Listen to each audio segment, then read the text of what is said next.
Good evening. Hope you're doing well. Thank you guys so very much for being here on a Friday night, 7 p.m. Central at KJ's What Happened YouTube channel.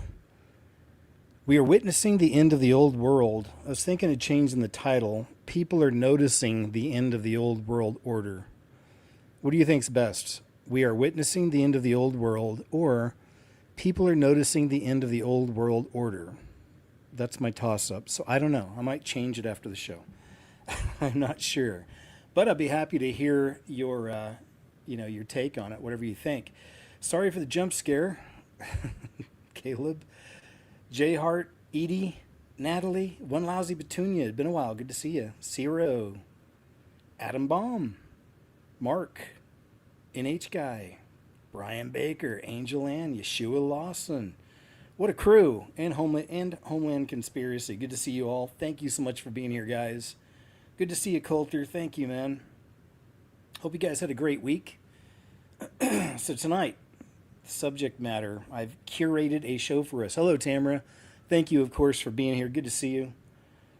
I've curated a show for this evening because we're all noticing the end of this world order. You know, everything's moving away from natural and organic to synthetic and fake, for one. Prices are going up while the quality is going down, like in so many areas, not just food, but all over the place. The volume is low. Guys, I've got it cranked all the way up, man. I don't know if I can get it any higher. Hope it's good enough for everybody. Sound okay for you guys? Please let me know in the live chat. This is as loud as I can get it, so I hope it's good. So please let me know. Thank you so much. Is the sound okay? Please let me know, guys. Okay, good. Yes. Volume perfect. Good. All right. Thanks, guys. Just checking. Yeah, man. So like I said, I've curated the show. I've got multiple examples to share with you, not just on one subject. It'll be multiple subjects, but all of them going back to the idea how we are witnessing the end of this old world order. We're moving into that final age, the digital age. Speaking of which, I dropped a new video just a few hours ago, so I hope you had a chance to check that out. I thought it was pretty wild when I found this information, but they're naming these data centers, some of them, after fallen angels, and there's more occult connections to all these as well. So, hope you had a chance to check that out. There'll be some data center info tonight, but like I said, that's just one part. I've got so many different pieces of the puzzle to share with you tonight. So once again, I hope you guys had a wonderful week. Hope you watched my new video. If you haven't, go check it out. Hope you're ready for the weekend. It's going to be a weekend with me. Yeah. So new video today, live show tonight. And of course, live show tomorrow, 2 p.m. Central Standard, and I hope you can make it. So guys, yeah, let's not tarry too long. I always like to talk a little bit in the very beginning, give people a little bit of time to jump in around 7. But there is a lot to get into tonight. So I think we're going to go ahead and jump in. Once again, you all, it's wonderful to see you. Sorry if I missed any messages or during the live shows. I can't keep up totally with the live chat. I try. But yeah, sorry if I missed any messages or greetings. But it's good to see you. Thanks. I'm ready to jump into this. Hope you guys are too. This one just came out a few days ago. Check this out, man. This is happening in New York City. Not cool. If you live in New York, this could change the way you drive. If you live in New York, this could change the way you drive. I am flooring it right now, and I mean that literally. My foot is on the ground. And as you can see, the maximum speed is the speed limit +6. The reason for that is this little box right here. It's called Intelligent Speed Assistance. It senses the speed limit of the road that I'm on and will prevent me from exceeding it. And it's a device that New York State Governor Hochul is planning to bring to vehicles around the city. Officials say it won't apply to every driver. just the ones who've been caught speeding too many times. But others say it's a slippery slope. If this technology can be used on one group of drivers today, what's stopping them from expanding it tomorrow? The legislation is tackling what people call super speeders, drivers who have gotten more than 16 speeding violations in a year. There are already more than 14,000 vehicles in New York City that meet that criteria. While the device is designed to cap speeds, there is flexibility in how it is installed in different vehicles. There is this giant red button here that says override, and that is how I would override the system and exceed the speed limit. But while the override button exists, the individual who has this device installed in their vehicle may have more restrictions on how many times or if ever they can use the override. Critics argue that the technology is invasive and could endanger drivers if it malfunctions. But the technology is not unprecedented. In fact, the manufacturers of this device also make the breathalyzer ignition locks that you might find in other cars. The CDC has said that those devices have actually reduced repeat DUIs by 70%. Yeah, cool. It's gonna be great. Yeah, I would not be in the market for a brand new vehicle these days. All the information coming out. I mean, they're just packed with surveillance. Look at this.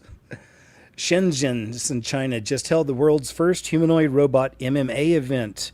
This is absolutely the most futuristic city, it says. It says the white one even kicked the black's head, the black robot, I'm assuming, clean off in a spinning high kick. Okay, well, you know I like UFC. Let's see what this is going to be about. I'd rather see people. Personally. Oh, man, look at these moves.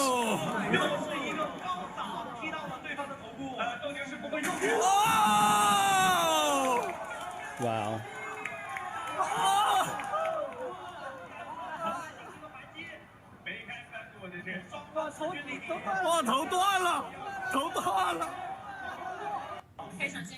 You see what I'm saying? It really is overall such a move away from the organic, natural to fabricated, synthetic, fake.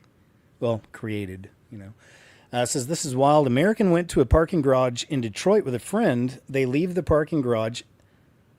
Oh, this is nuts. I'll let her explain. But this is another example of the crazy surveillance technology that, you know, a lot of people don't even understand right now. Even me. I mean, it's all coming in really quick. And this is a weird story.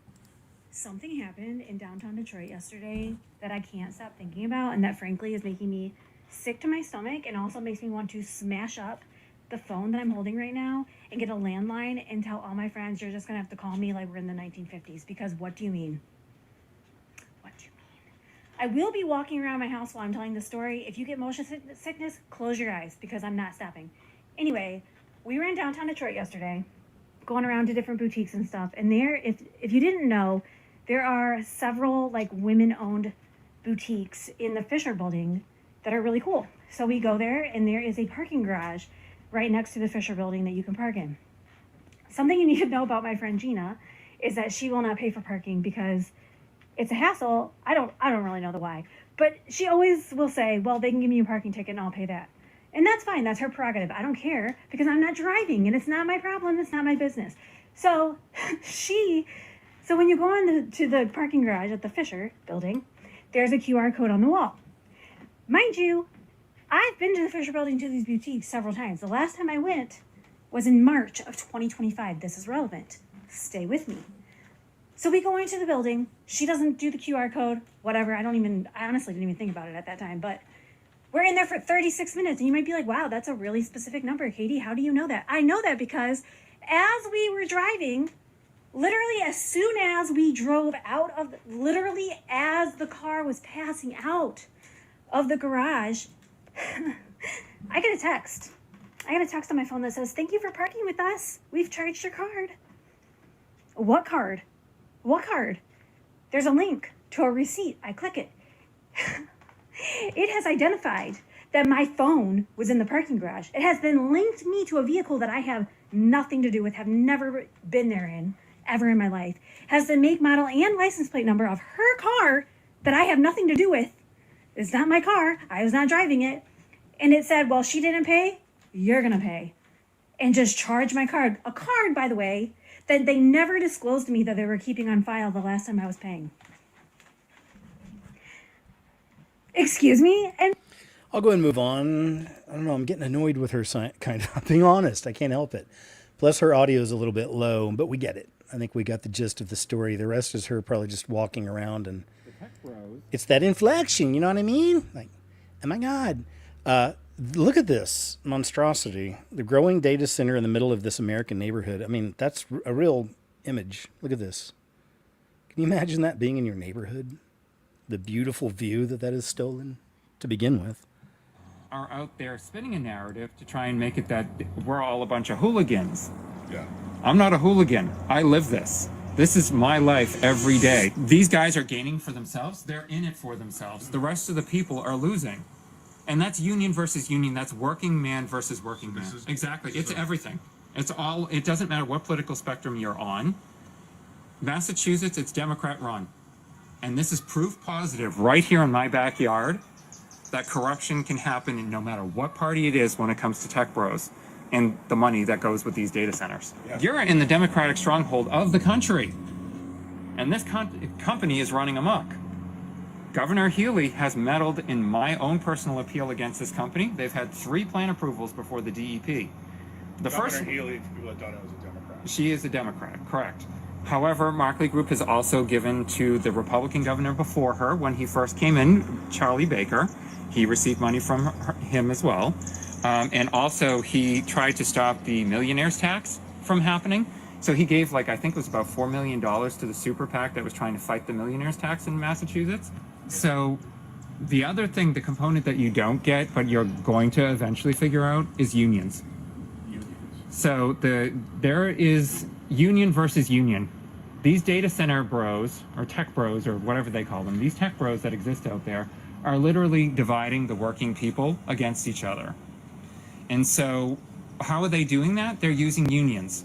IBEW is making a shit ton of money off of building these data centers across the country.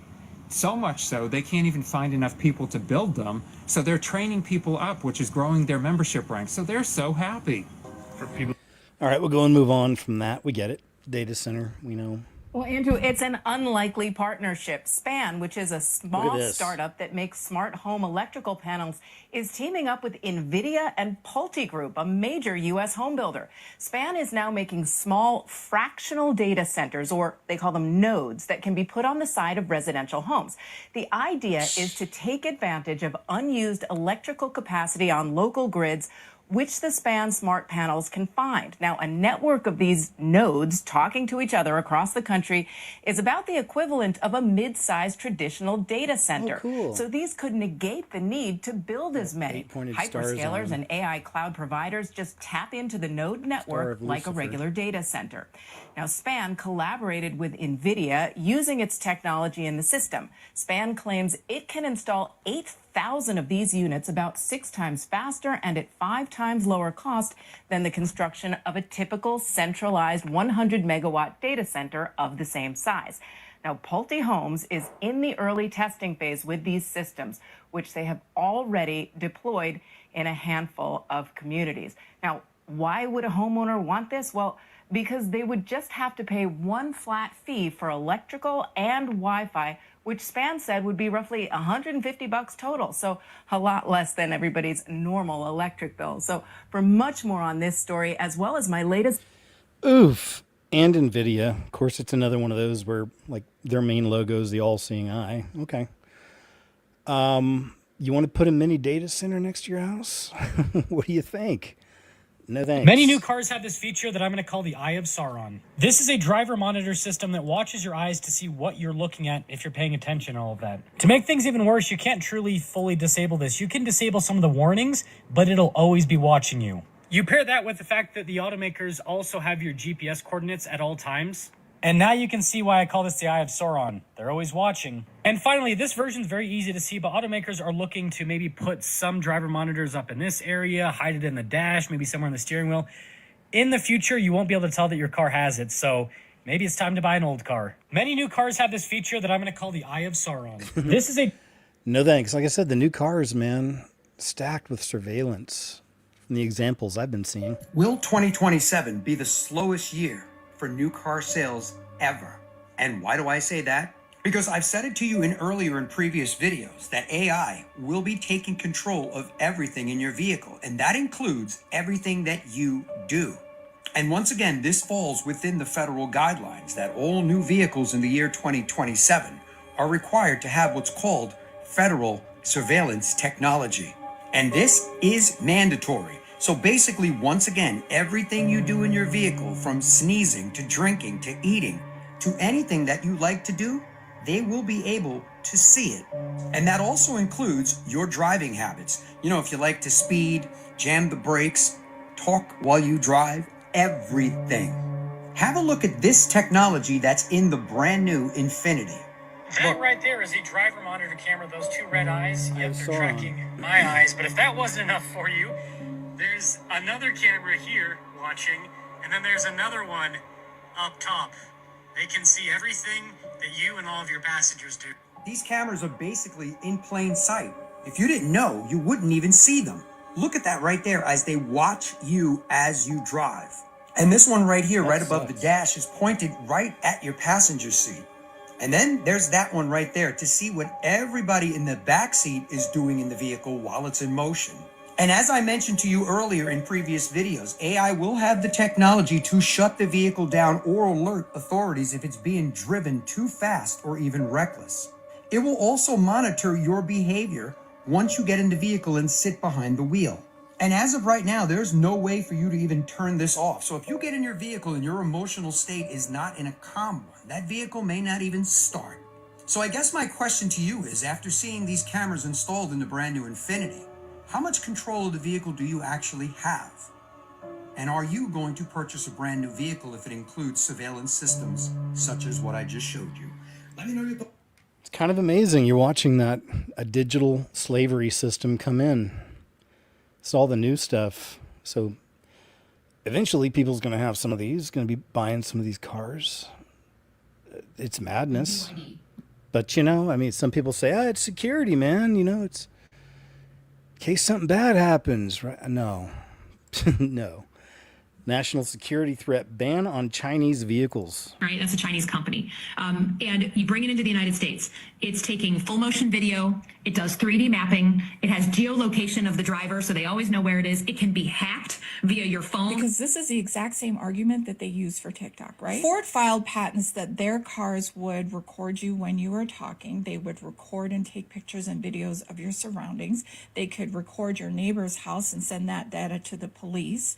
Their cameras can read your lips with the AI technology and sell that data. So why is Ford praising Slotkin's new legislation? Because of course they are. It couldn't possibly be because China now has a deal with Canada in which they are going to start to get Chinese EVs. And Toronto is not far from Detroit. So when Americans start to see their neighbors and these $10,000 BYD cars show up in their driveway, you know, the one that has the 14-inch LED touchscreen, 255-mile range and lane assist, they're going to start wondering why they're paying $50,000 for a truck that listens to them and sells their data. This bill is not protecting Americans. It's just preventing us from shopping the automobiles that sell our data. All right, good point, lady. That's where it's all heading. Do you hear anything weird in this clip? Anything. Here's a great point. This is something I talk about quite a bit. I was just kind of talking about it earlier, but check out what this guy's saying about speech. That they might regret their entire lives. We'd have a very different country. Have been written about how do we win back angry young men, and we have. That's from an interview that went around this week due to a big news story that's happening in politics, but this actually isn't about that. Because in the comments, people were not talking about what these guys were saying. They were talking about how they were saying it. Specifically, that they were doing the creaky voice. On people who have not been spending their entire lives. It's also referred to as vocal fry, and people get extremely angry about this. There's a Netflix sitcom called Loudermilk, and if you've ever seen a clip from it, it was this one. Why are you talking like that? Why are you talking like that? Because this is my voice? This is my voice. And I have to say, the reaction to this fascinates me because vocal fry does hurt my ears, but it doesn't make me angry. But the visceral rage people feel about this seems to be around the idea that it is an affectation. Just stop doing that. I can't help it. It's my voice. No, it's not. In other words, that it is phony somehow, but it seems like you could say that about almost everything humans do. I guess I have two questions. One, do you find this that viscerally upsetting?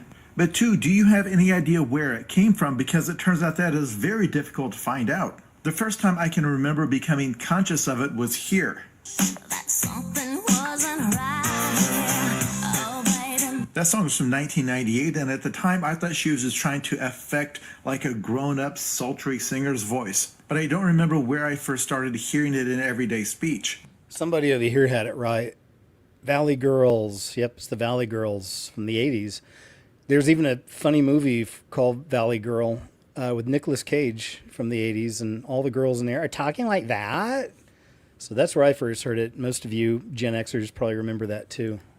Though I definitely remember people calling it out in this viral clip from 2018. When you just take it over in Venezuela? You people have like worms in your brain, honestly. And what I find interesting about this is that usually these kind of language trends are regional, typically starting in California among celebrities and people like that, and then it spreads from there. But I'm not finding anybody who identified a specific region where vocal fry took hold. Only that at some point...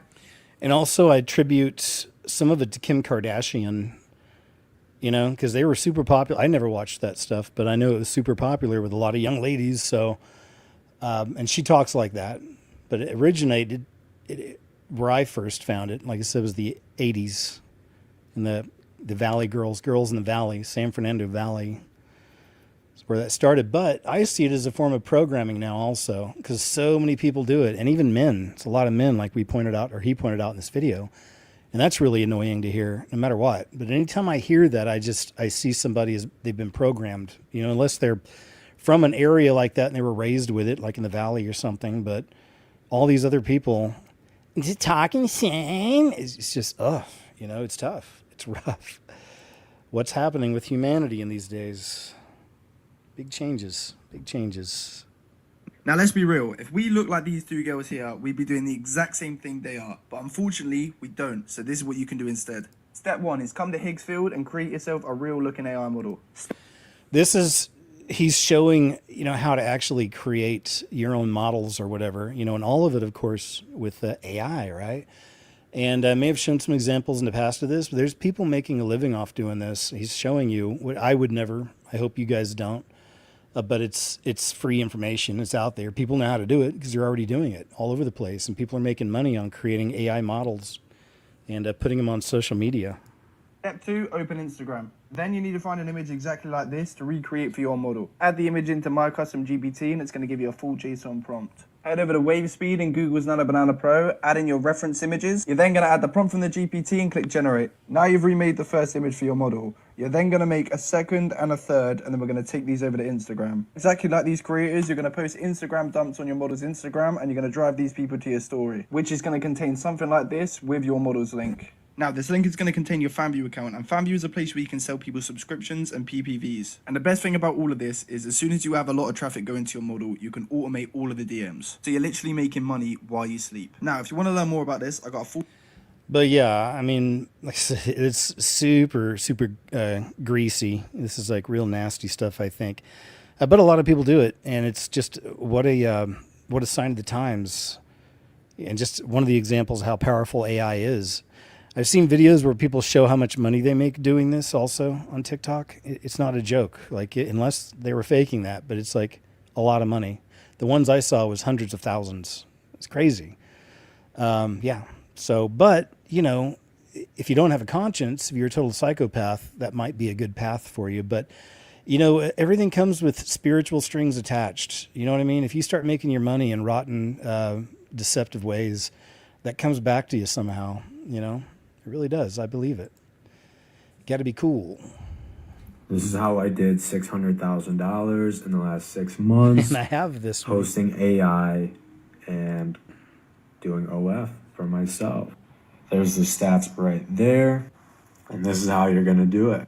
So after you went ahead and signed up and made an OF account, you're going to go to my software right here, fan lobby. Then using that website, It's a multi-accounting tool website to where every account you make is made through these phones right here. And it keeps you completely confidential. So people you know don't get notified that you made a new account. Then you're gonna go over to Higgsfield. On Higgsfield, you need to train the AI on your face. It's extremely important. Then you're gonna find AI videos like this and literally post them. And that will funnel to your link. Told you, man, it's crazy, right? Who knew this would be a job? But it's another example of AI, what it can do. Check out what this lady has to say about global famine. Don't forget, there was an attack and has been an attack. I shared, I think, more of this information on my Monday shows, but on our food production. It's been going on for a few years. Remember under that so-called Biden administration, there for about a year or so, maybe a couple. It's like there was constantly stories in the news. There was even a plane crashed into, like a food production place, and a lot of them were just getting set on fire and going boom and nonstop, man, right? So, and I also attribute that also to a few years before that, we had this trend for a good year or so of trains going off the tracks. Remember that? So I showed something on KJ's What Happened. This guy was talking about, is it fourth generation warfare, something like that. But he believed that's what they were doing is piece by piece, taking out major parts of infrastructure over years, right? Getting things ready. All right, let's check it out. There is a famine coming in 2026, okay? There are 6 converging factors that altogether will lead to a global starvation event. And that's including here in the US.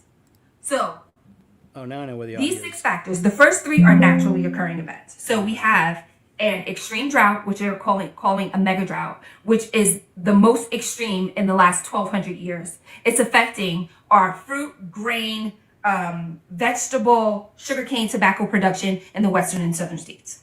At the same time, we're having extreme rain and flooding in the Corn Belt, which is preventing farmers from putting or planting the crops in the small window that they have, all right? And then the third, which is coming and is the most concerning, is this super El Nino, which is a rare El Nino forecasted for the second half of this year into early next year, bringing even more extreme weather, which means longer droughts in some areas and even more rain and flooding in other areas, impacting not only the fall, but the next spring of 2027 planting season, okay? And there is a specific window in which crops need to be planted and harvested. If you miss that window, that means no harvest until the next season. So this season already significantly impacted. And then we're going into the fall and spring of 2027, where we're anticipating, based on this super El Nino, that we will have further issues with our food production here in the US and globally. The remaining 3 events are all leadership induced, right? So they're policy driven issues that, in my opinion, is happening alongside these natural events to cause the most amount of damage possible. I think it's intentional, and so I want to make everybody aware of this. As you know, the farmers in April issued the letter where they're anticipating food shortages because of high food costs, limited labor given the migrant deportations, and then also now with the Strait of Hormuz being closed, fertilizer issues and disruptions, as well as high diesel and fuel costs. So on top of the natural events that are happening, the droughts and the floods, we also have these additional factors that were completely preventable, by the way, that are putting a strain on our farmers' ability to produce, manufacture, and distribute food. The fertilizer being one of the most concerning, given that the majority of our fertilizer comes from the Strait of Hormuz.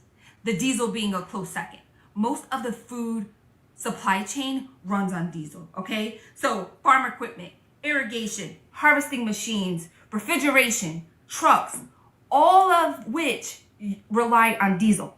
So with diesel prices being through the roof, commodity prices being low, and also you're having labor shortages, weather-driven shortages, farmers are strained, and that will directly impact their ability to provide food for us, okay? This means that in the short term, meaning spring, summer, we can expect high food costs, 20 to 30% higher than what they are now, right? So when we go to the supermarket, we're going to be paying, in the gas pump, we're going to be paying 20 to 30% more for the things that we need. And this is coming at a time when unemployment is at record levels, as well as SNAP benefits being cut for millions of people, right? With the new work requirements, and also refugees and migrants not being able to qualify for SNAP benefits any longer. So you have millions of people who now will not have access to food because they can't afford it. And then you also have all of these new unemployed people entering the market that our finances are being strained. That's coming to a head right now as we speak. Going into the fall and winter of this year, things are going to get worse. That's when we're really going to be hit by any shortages as a result of this planting season. So crops are going in the ground now. If that produces a low harvest, that means that it's going to impact the food that we have late summer into the fall. Add the super El Nino, which is going to impact the fall harvest, and then into next spring, we're talking about empty shelves come this fall. Empty shelves. Not only will food be expensive, but also there's going to be a shortage of food, if we have any at all, given all of these supply chain disruptions, okay? I recommend that you take this seriously, that you start securing whatever food that you can secure now. I mean, don't bum rush the supermarkets. Allow everyone to get something, right? But you need to stock your pantry with food, shelf-stable foods, rice, canned goods, beans, etc. You'll also need water, given the drought and the fact that water may not be available. But I suggest starting to put away what you can now, especially at today's prices, because there's going to be an issue with either paying for or securing those things in the future. All right. Thanks for the warning. Global Light Worker from TikTok. Appreciate it. You got to watch. We see it coming too, but always remember also, I always want to throw this in when I do these kind of shows, but sometimes I'll show examples of people who are panicking and freaking out, and, you know, they're waking up kind of late in the game, and they're scared of prices and there's fear. Remember that, you know, myself, and I imagine all of you with Christ that are in Christ, it's not the same. I'm not worried these days. I'm not scared. I'm not living in fear. You know, I see other people doing it, living in fear. It's interesting to watch, and I always want them to have Christ. Because if they're in Christ, there's no fear. You're not scared of this. Most of us have been watching this come for a long time, and we know what it is. And it's going to be bad for people in the world who don't know Jesus. That's just the truth. It's going to be real bad. It's going to be the worst. So just keep that in mind. You know, we don't live in fear. We're not scared. You know, we got this. Just one. For many will come in my name, saying, I am the Christ. And they will lead many astray. And you will hear of wars and rumors of wars. See that you are not alarmed, for this must take place. But the end is not yet, for nation will rise against nation, and kingdom against kingdom. And there will be famines and earthquakes in various places. All these are but the beginning of the birth pains. And then they will deliver you up to tribulation and put you to death. And you will be hated by all nations for my name's sake. And then many will fall away and betray one another and hate one another. And many false prophets will arise and lead many astray. And because lawlessness will be increased, the love of many will grow cold. But the one who endures to the end will be saved. Then this gospel of the kingdom will be proclaimed throughout the whole world as a testimony to all nations. And then the end will come.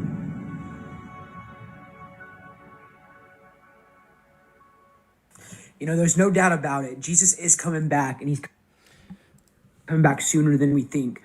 But we can be prepared. Some of you might not feel prepared, but So this guy, clearly the way he put this out, he doesn't see the I don't think people understand snatching just away. how close we are to going home. We are living in the last seconds of the last days. We are watching the two major components of the tribulation. We are watching them be set up. The one world system, the mark of the beast. They have already been preparing people for that. We are watching that. We have been watching that. We are also now watching the Ezekiel 38 prophecy get set up. The war against Israel, that's happening. That is about to happen in our lifetime, and we are watching it unfold. We are living in the last seconds, ladies and gentlemen, of the last days, and it is our job as Christians, as brothers and sisters in Christ, it is our job to share the gospel of Jesus. Because those that do not know Jesus as their Lord and Savior, your friends and family, my friends and family who don't know Jesus, will not go to heaven with us, and that is not okay.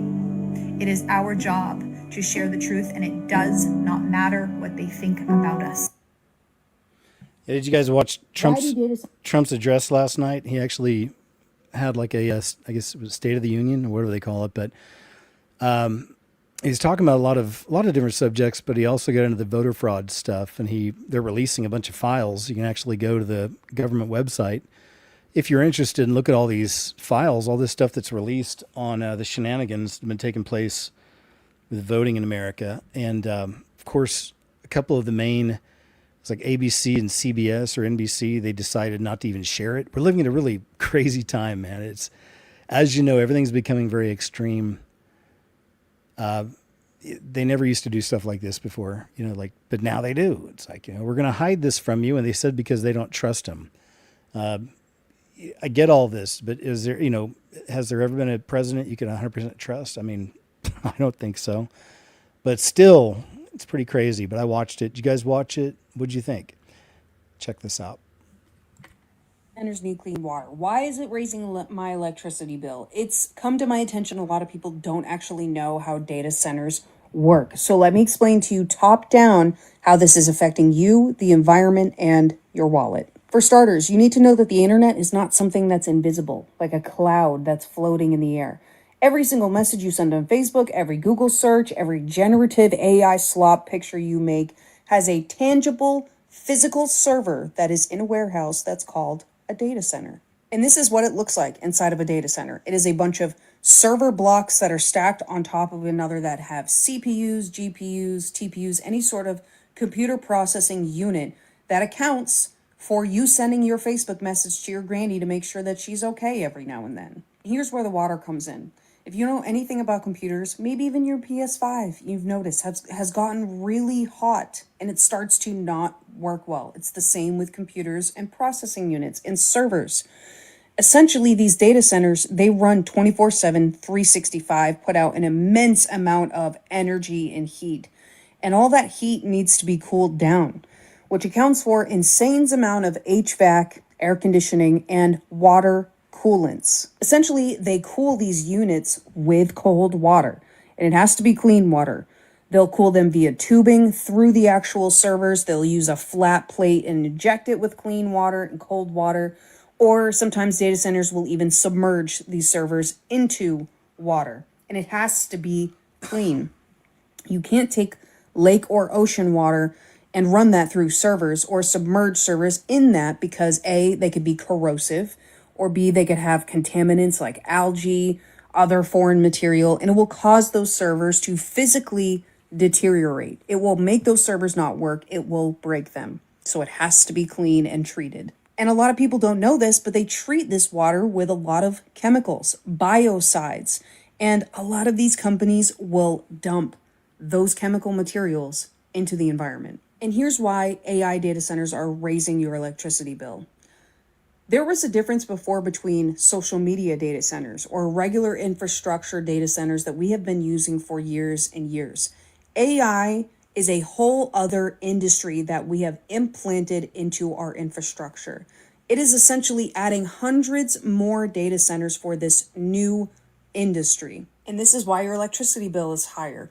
Because these centers put out so much demand for electricity, which these towns are not equipped to handle, the electricity company has to build new power stations, new transformers, new electricity lines. They have to do all of this physical infrastructure just to meet the demands of this data center. And that in turn goes back to your electricity bill. They need to pay for it somehow, which in turn they will just charge the customers more. So let's recap.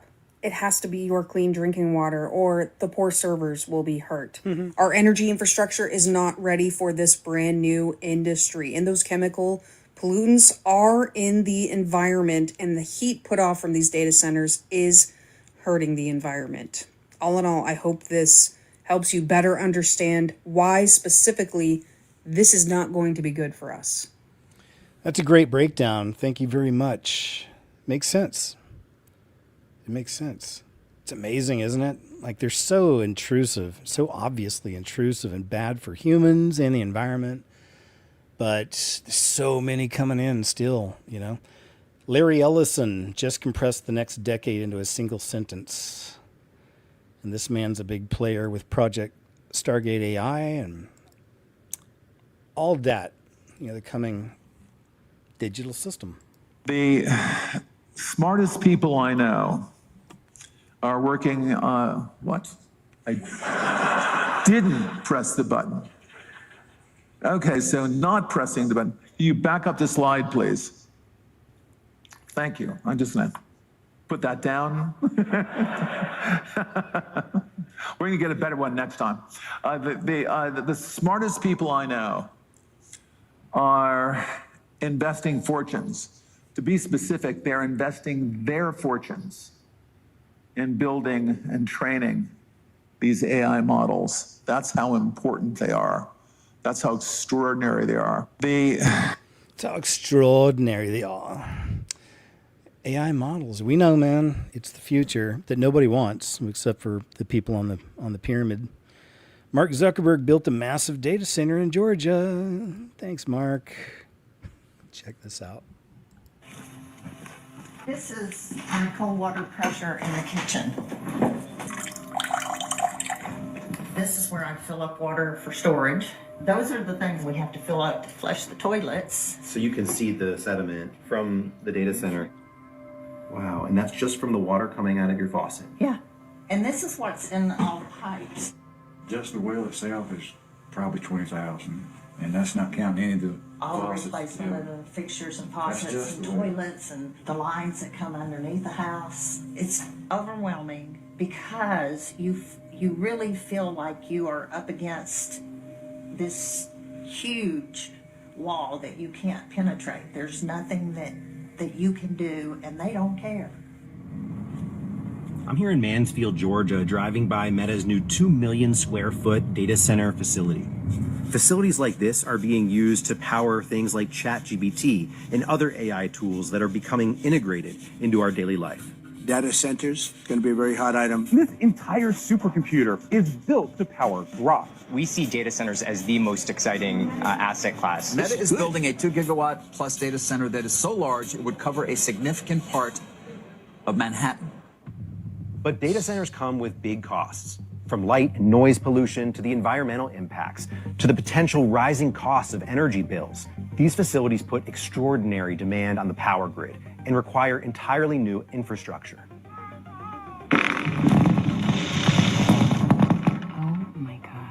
They should be responsible for that, not us. Search the internet for profits that Meta has made, Amazon, Microsoft. They can afford to pay for their own generation. We came to Georgia to ask two questions. What's the true cost of the AI revolution, and who should be paying for it? Your house is here, and the data center is right there. It's less than 400 yards. Beverly and Jeff Morris bought their home an hour's drive from downtown Atlanta in 2016, but their roots in the community run much deeper. Being in the country has always just been my peace and my therapy. When we found this place, we decided that this was it. It was perfect. I was actually raised probably 5 miles from here. Guess that's it. I was actually raised about 5 miles from her. Yeah, that's sad. Just that image we caught of the center right there, man. Yep. There you go. There goes your peaceful country living, unfortunately. Oh, I got to double up. It's that Larry Ellison clip. I may have a couple of these. Global elites begin AI-enforced biometric control. Says this is the last year you'll ever use a password. What? Oh, boy. We're here in the UAE, which is really at the forefront of the use of AI in government. One of the things that people often ask from developing countries, but also developed countries, is, well, what's the importance of having that basic digital infrastructure in place? You know, cloud services, data centers, digital identity. How important are these things to put in place so that the rest of the system works effectively? Well, I think one of the most important things is not to put the digital infrastructure in place and make sure it is secure. There are new technologies right now. This is the last year you will ever log on to an Oracle system with a password. We have biometric logins. The computer recognizes you. It recognizes your voice. It might ask you to put your index finger on the return key. And we're absolutely certain it's you. There's no reason to enter a password. In fact, passwords are too easily stolen. We can make sure that we're using the latest security technology, and it is going to be biometrics assisted by AI to make sure that you are, in fact, Tony Blair, and I'm sure you are. There it is. There it is. I just laid it right out. But yeah, it's going to be totally intrusive. Eventually, everything will be connected. We talk about it on Monday's show a lot, but it's called the IoT and the IOB, the Internet of Things and the Internet of Bodies. If you've never heard that before, please look it up, because that's the future. That's the future, for sure. They're building it now. BlackRock CEO Larry Fink declares a preemptive battle against American citizens who want to fight back against his precious AI data centers. This evokes some really wild sci-fi battles in my mind once they get the humanoid robots there and DARPA dogs and drones and all that stuff. You know, it'll be interesting. But now, because of drone warfare, we have to relook at all forms of security and the need for rebuilding the GCC region, to rebuild it so that it's going to be in a position where it's not going to be obstructed by drone warfare. So many more things are going to have to be underground. But even here in the United States, if we're going to be building, let's say, these 1 gigawatt data centers, how do we make sure we're not protecting those $50 billion, $75 billion investments? We have to relook at everything because of the role of drone warfare. Right now, we're looking at it internationally, but one of my concerns is, could it be a domestic terrorism using a $3,000 drone? So all of these things are actually opportunities, not problems. It's going to require, as we said, trillions of dollars of capital. Governments cannot build these out alone. They don't have the wherewithal. And two, their deficits are starting to be mounting. And we spend too little time talking about the... All right, so the basic point was, again, what if it's domestic, huh? What if these people start using drones? You know what I mean? Like, it really evokes some crazy battles in my mind. That could be another episode of Tribulation Tales right there. Geofencing is what it's all about. Geofencing all motor vehicles starting in California next year. Oh, boy. You're going to want to listen to this. Do not scroll. Give me 2 minutes of your time. This is super important. You got it. I made a video on this the other day and it didn't pop off, so I'm going to reiterate this to TikTok because everybody needs to know. They are putting E15 in our gas stations. What E15 is, basically, it's ethanol, which is basically derived from corn. When that is put into your gas tank and it reacts with the heat from your engine and your gas lines, it turns to sludge. What that's going to do to older cars is turn everything to sludge, and it's going to eat away at your engine, your gas lines, everything in months. It's going to cause your car to break. So my belief and my thoughts behind all of this is they're trying to get all of us to have issues with our vehicles in order to buy brand new vehicles, 2027 models, with this AI facial and behavioral recognition. Now, what that's going to do is basically they're going to be able to track, and they're going to be able to decide for us when they want our vehicles to completely shut down, shut off, and stop. They're going to be at the control, not us. Now, if you haven't heard, Advanced Auto Parts, one of the biggest suppliers of aftermarket parts for cars, where you can go get some oil, get some parts for your car for cheap, go ahead and fix it in your driveway, just like most of us do. They are closing 700 stores in the US. There's this whole governmental fight going on right now to close down all of these auto parts stores. They're trying to pin us against a wall so that they can have full control over everything that we do. Now, also, if you haven't heard, California just passed a law. If you live in California, please listen up, where they're going to be able to geo-fence and track your vehicle, basically putting a perimeter around it.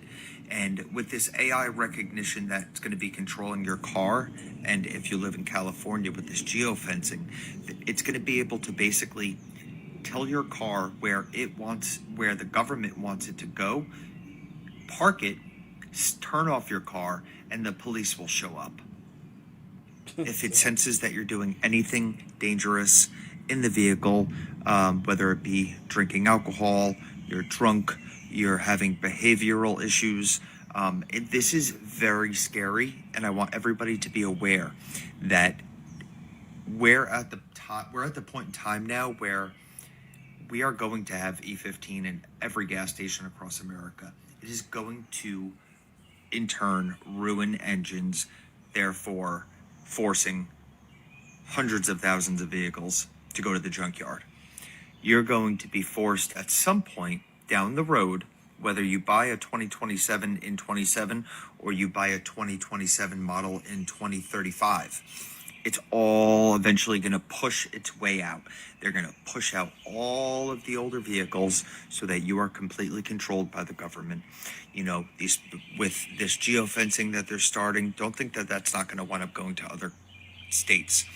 They have the flock cameras. They have the AI recognition and behavioral recognition. You know, this is getting out of control.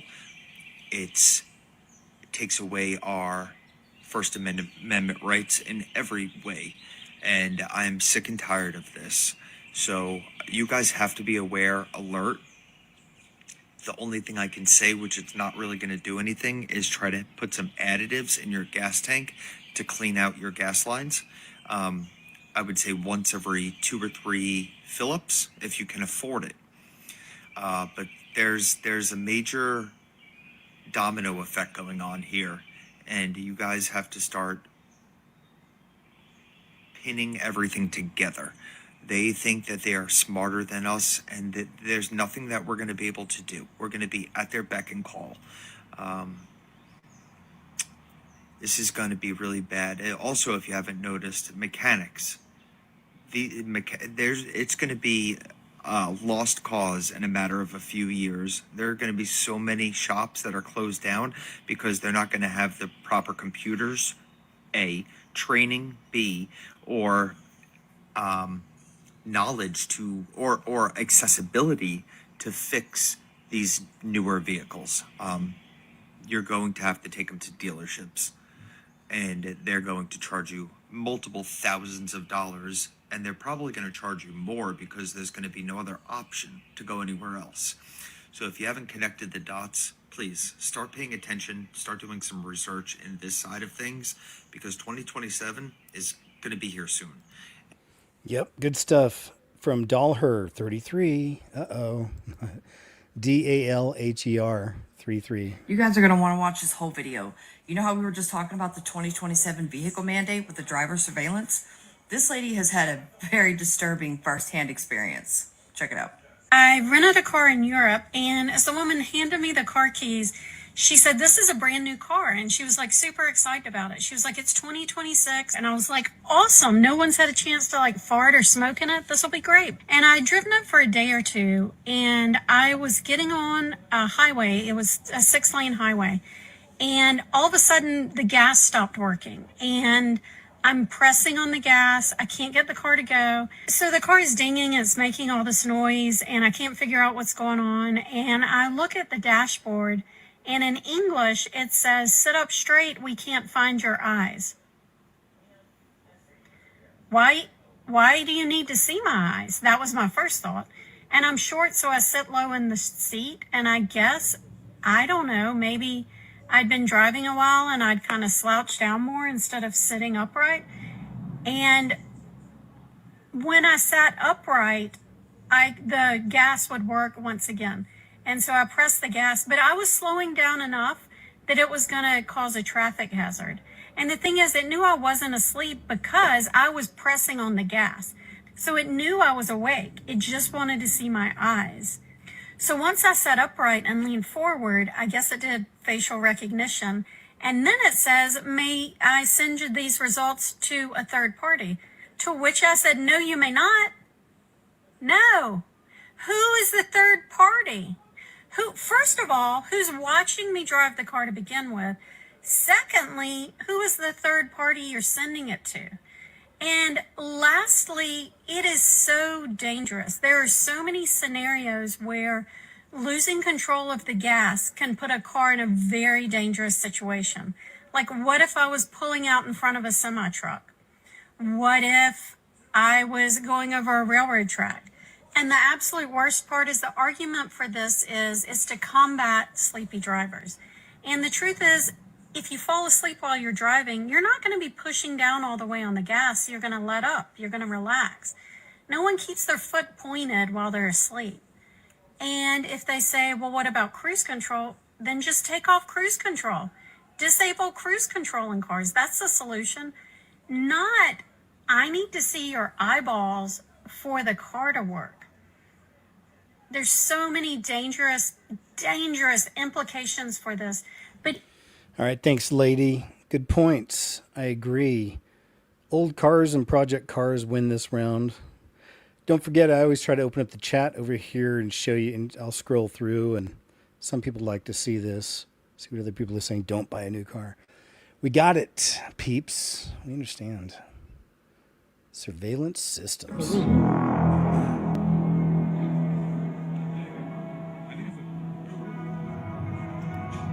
Robot.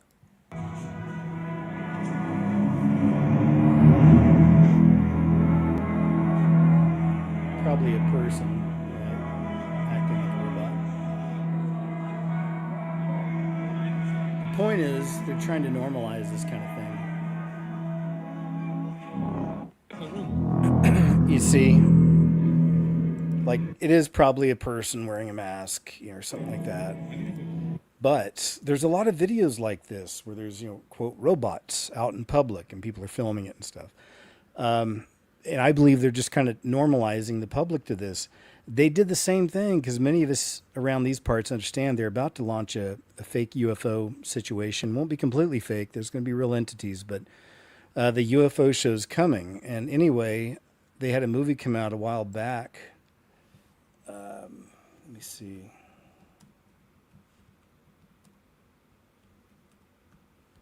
And they did the same thing with, there's a movie called Jules about an alien crashing in somebody's backyard like a ship. And next thing you know, there's all these videos right here starting to come out. Where in New York City is that? Where they had this character, the alien, I don't know if it's the same actor or actress, but somebody dressed up like the creature, like the aliens, quote alien, and going out in public, and it was a whole thing. And we know it's fake, and it's whatever, but on a deeper level, man, they're just it's getting the people used to this, acclimating people to this, as if it's normal to see this kind of a thing. So yeah, there was a lot of these that came out back there. So I kind of see the same thing when we see these robots out in public. Look at this thing. This is nuts. It's a new convenience store in China. Oops. Is AI, and that robot serves you. Hold on. Let me try to bring that back. There we go. This is a new convenience store here in China, and no human interaction whatsoever. Everything is AI, and that robot serves you. You just choose whatever you want, like a Coca-Cola. Boom. Then I just scan it. Okay, order done.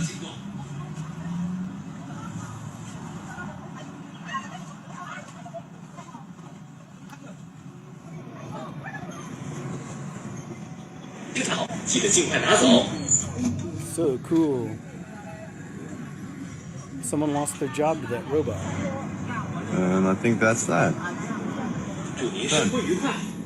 Done. This is a new community. Right, so a human being, or at least a few, lost their jobs thanks to that. Oh, but it looks so cool.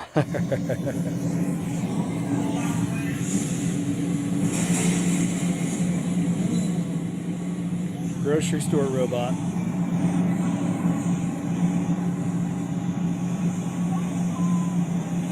Would you rather see like somebody walking around in a uniform? Maybe even say hi.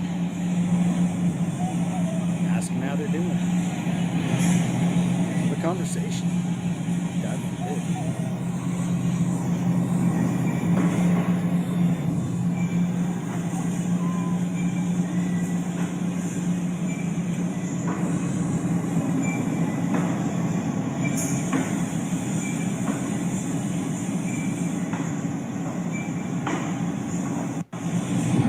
We get it, but, you know, just another sign of the times of what's coming. More and more automation, robots, less humans. Less humans. Speaking of which, China's ports have almost no workers at this point, is the claim. Says robots do everything. Yeah, I wish that TikTok took away the full screen mode, which is weird.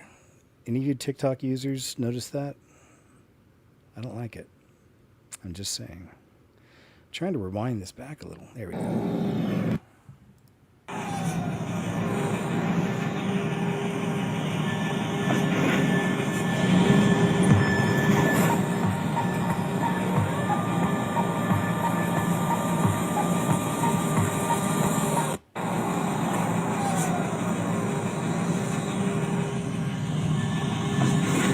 Crazy. Crazy. We've seen other videos, at least I've shared some on KJ's what happened with some of the automation, especially forklift drivers, man. Keep your peepers pilled. They're coming for your jobs in a big way. First time running into a delivery robot in Los Angeles. Crossing the street on his own. Should I hold his hand? Oh my gosh, does this thing freak anybody else out? Because I don't know. What is AI? Oh, okay, you may pass, little buddy. Goodbye. Enjoy wherever you're going. He said, oh my goodness.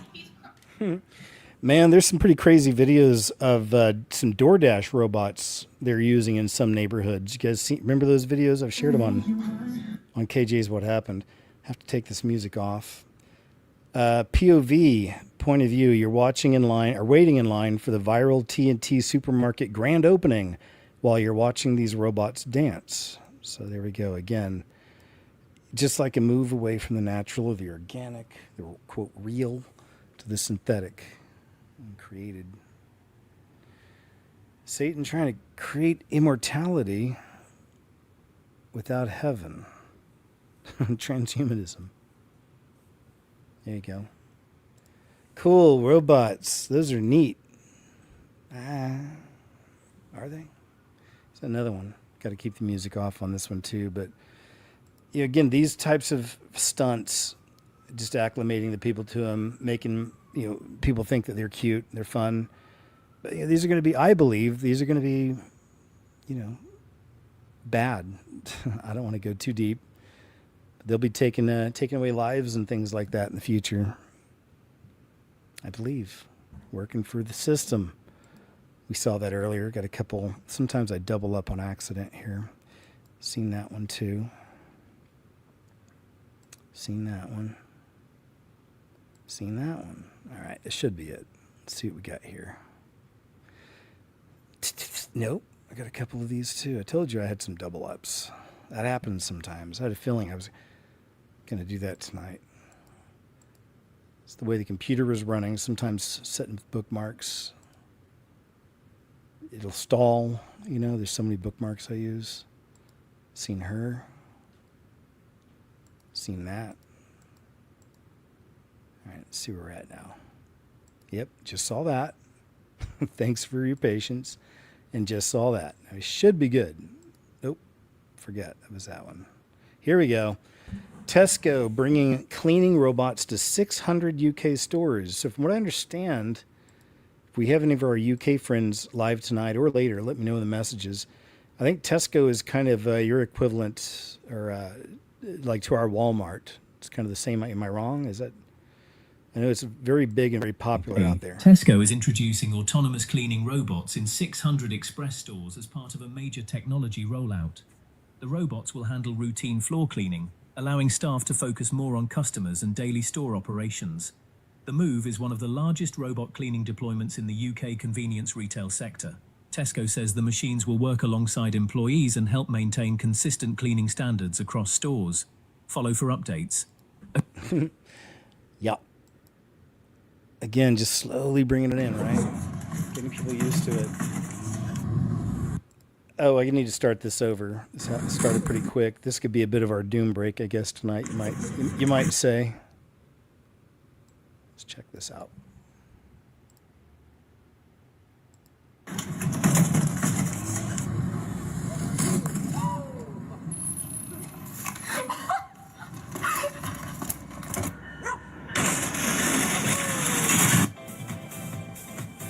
But now, with Jets. You think he gonna make it? Oh, should I help him?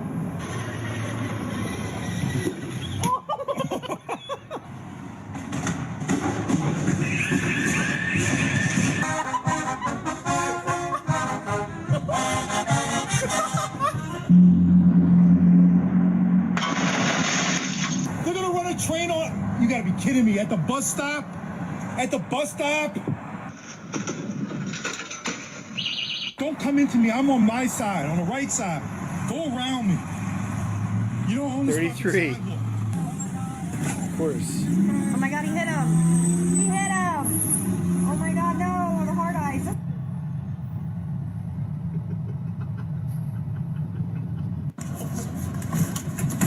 Hey, who asked for this? I wanted to see the end of this sequence. Cut it pretty quick. Good stuff. Some of it Well, the real. company Figure AI hosted an 8-hour live stream on X yesterday showing off their humanoid robot working on a factory line sorting packages. They're getting closer to looking like us. This robot is working completely autonomously, and they said it was at full human performance levels. They're getting so good. Figure says their Helix O2 robot combines vision, touch, and perception into one system. Factory demonstration was just for one potential use of the robot. They posted another video recently of their robots doing cleaning tasks around the home. So there it begins. You know how I feel about this trend. I do. How do you feel? I just feel like we're grooming our replacements. We're making ourselves irrelevant. There you go. We're teaching AI to teach AI to make AI to make robots. Robots teach Whoever AI. watches our 8 o'clock is like, you guys talk about this every day, but it's true. It's like, I'm not trying to be doom and gloom. It's just, what did you see there? Well done, a sir. Job that's lost. Love Scary. it. Very, very scary. Good stuff, man. Look at that on the news. This guy dared. I wonder if he lost his job after that. Good for you for speaking Let out. me show you the real skin. Exactly like a real person. So delicate. Let me show you the real skin. Look at that. It's creepy. Exactly like a real person. So delicate. But yeah, so that industry is advancing quite quickly as well. Robot girlfriends.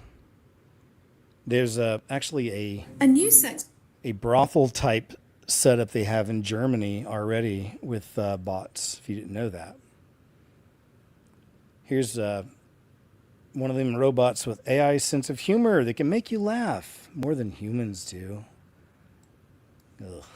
Riverwalk robot has been installed with its own AI-generated sense of humour, with manufacturers claiming it can make you laugh more than humans do.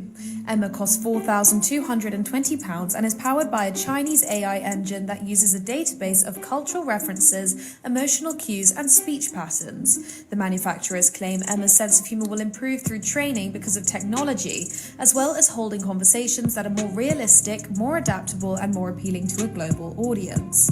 A spokesperson for a UK-based sex doll store said robots aren't here to replace human connection, but they can enhance it. No thanks.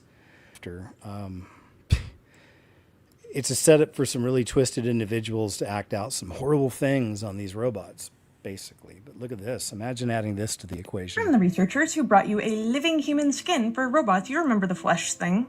Yes, the cultured human skin cells that have been arranged into an oddly terrifying face, those researchers from Tokyo are moving into growing flesh for consumption. To be fair, the process that it takes to grow stem cells in humans is the exact same process that's used to grow consumable animal tissue, and in this case, they made chicken. There are a few problems when it comes to creating lab-grown meat, one of which is that they're grown in bioreactors, so you end up with individual cells, and they kind of end up being a ground meat that can be turned into something like a sausage. If you really want a juicy steak, you're going to have to make something that looks a lot more like a living animal before it gets turned into ground beef. Which is where the flesh thing comes in handy, because it is just tissue, and tissue can be vascularized. So if you want to create something that looks a whole lot more like something you could buy on the grocery store shelf, you're going to have to build it. Flesh thing came from this paper, by the way, and it could potentially be a living, growing, feeling skin that could interface with robots.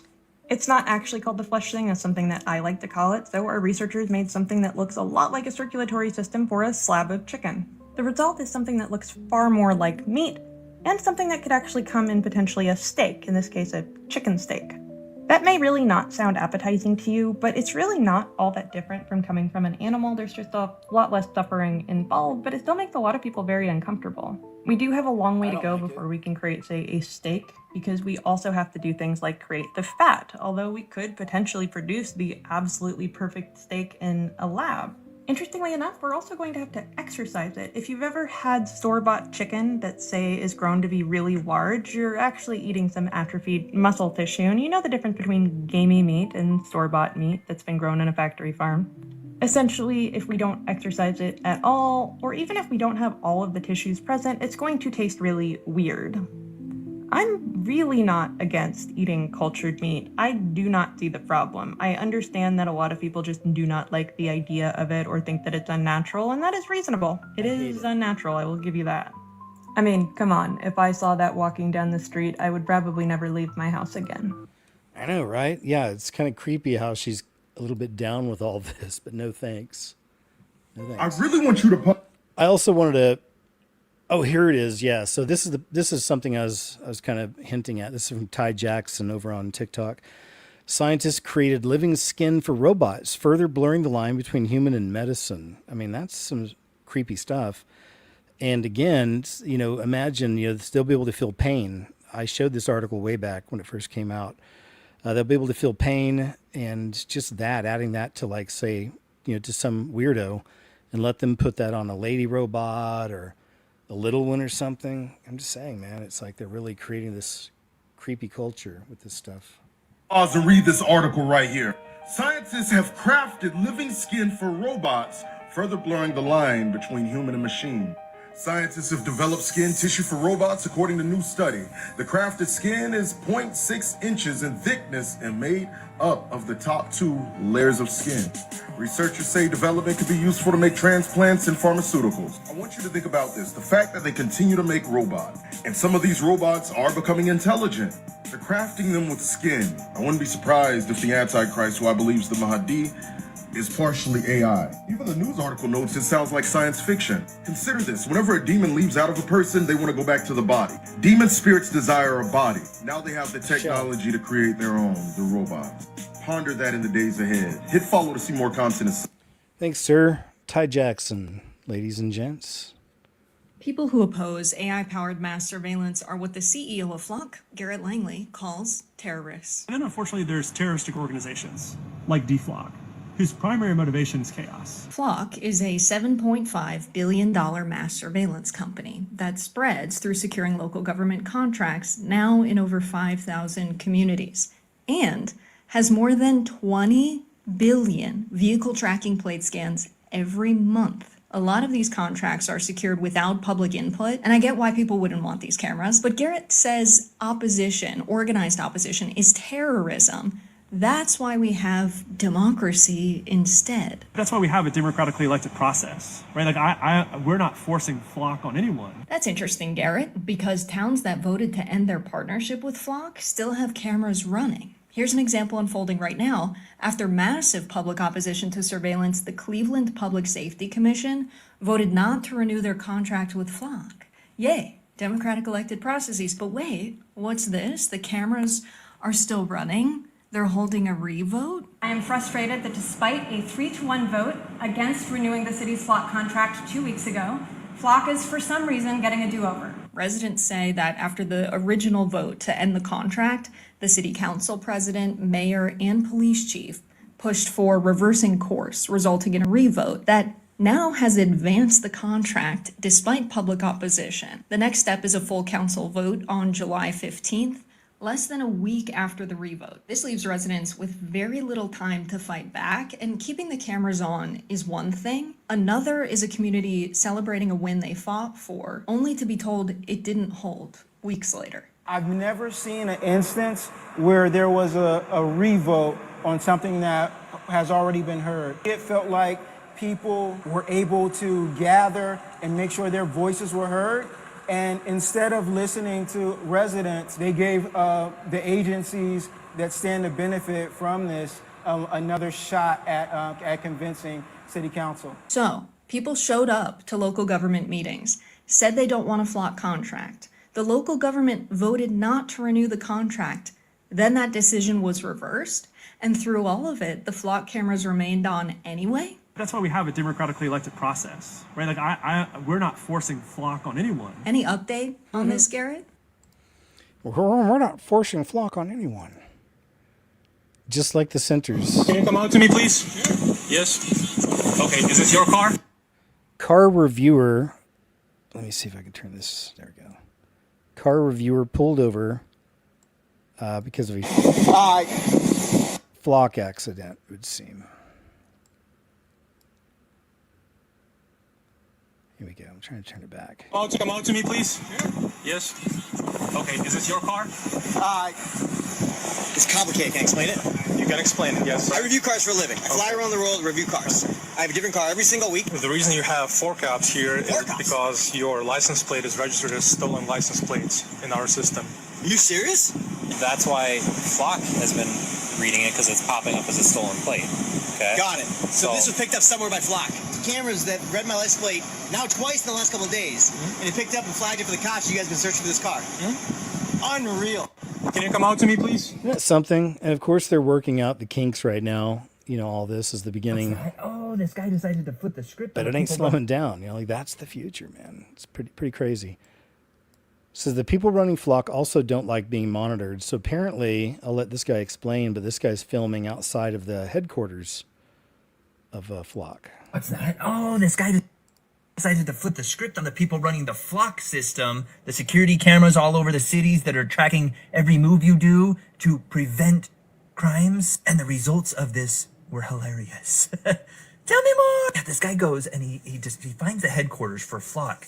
And he pulls up, and it's kind of disguised, actually. It kind of looks like it's a construction company, and it doesn't say Flock anywhere on the building or anything like that. So he starts recording employees coming in and says, this is for your safety. I'll be recording you. This is only for your safety. Then one of the owners of Flock pulls up, and he starts saying the same thing. Hey, I'm just letting you know you're under surveillance, but it's for your safety. And the guy says, well, I don't like that. I don't like that you're recording me. He says, oh, you don't like that we're recording you or surveilling you? That's strange. And they talk back and forth for a little bit, and the guy says, well, what made you so uncomfortable about it? Is it because we're actually just recording you, or what's the problem? He said, yeah, that's exactly what. And then he starts to drive away quickly, and the guy starts running up the road, following him, recording him. So it just goes to show, even the people running Flock don't like being monitored, surveilled, or recorded in every move they do. Okay. What's that? Good one.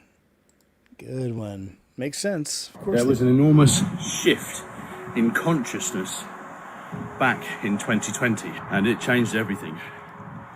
The awakening globally is speeding up. Here are some things that you might be experiencing and why. Number one, time feels distorted. Speeding up, slowing down, days disappear, weeks vanish at a time. You are no longer locked in linear time. Welcome to quantum flow. Number two, the past feels like a dream. You cannot fully connect to who you were pre-2020 because that version of you no longer exists. Number three, people you once cared for now feel like strangers. It's not personal. They're staying in the old energy and you're moving into the new. Number four, you crave simplicity and nature more than ever. This is your nervous system detoxing from a hyper-stimulated world that no longer matches your frequency. And number five, you are questioning everything. Systems, structures, authority, reality, truth. All right, we got it, sir. I think he's taken a bit more of the New Agey version because I believe Jesus has been setting a lot of his children apart over the last few years, pulling him back. Some of y'all understand. There's such a thing that some people on YouTube, at least, they call it chosen ones.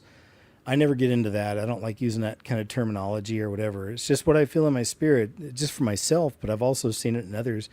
I mean, even couples, like just kind of pulling more into each other as opposed to getting out all the time. And I don't know. I'm rambling. McDonald's, however, has officially unveiled the world's first fully automated restaurant chain in Texas, operating with 0 human staff. It's like supposed to be some cool thing, I guess, right? But I always think of the people that could use that money, This is huge news. The first fully automated McDonald's is now open in Fort Worth, Texas. Now, this is what's going to happen with AI technology. It's going to first take over low-level jobs that require repetitive tasks, simple decision-making. This includes jobs like this McDonald's here. As AI systems become more sophisticated, they will take over more complex jobs, financial analysis, legal, even medical diagnosis will eventually be taken over by AI. I agree, sir. Good stuff. Good point. There you go. It's so cool. It's the first all-robotic McDonald's right here. Cool. Right? You Gen Xers remember back when McDonald's was colorful on the outside and on the inside they had playrooms, and when I was real little we used to have our birthday parties there. It was like a big deal for children back then.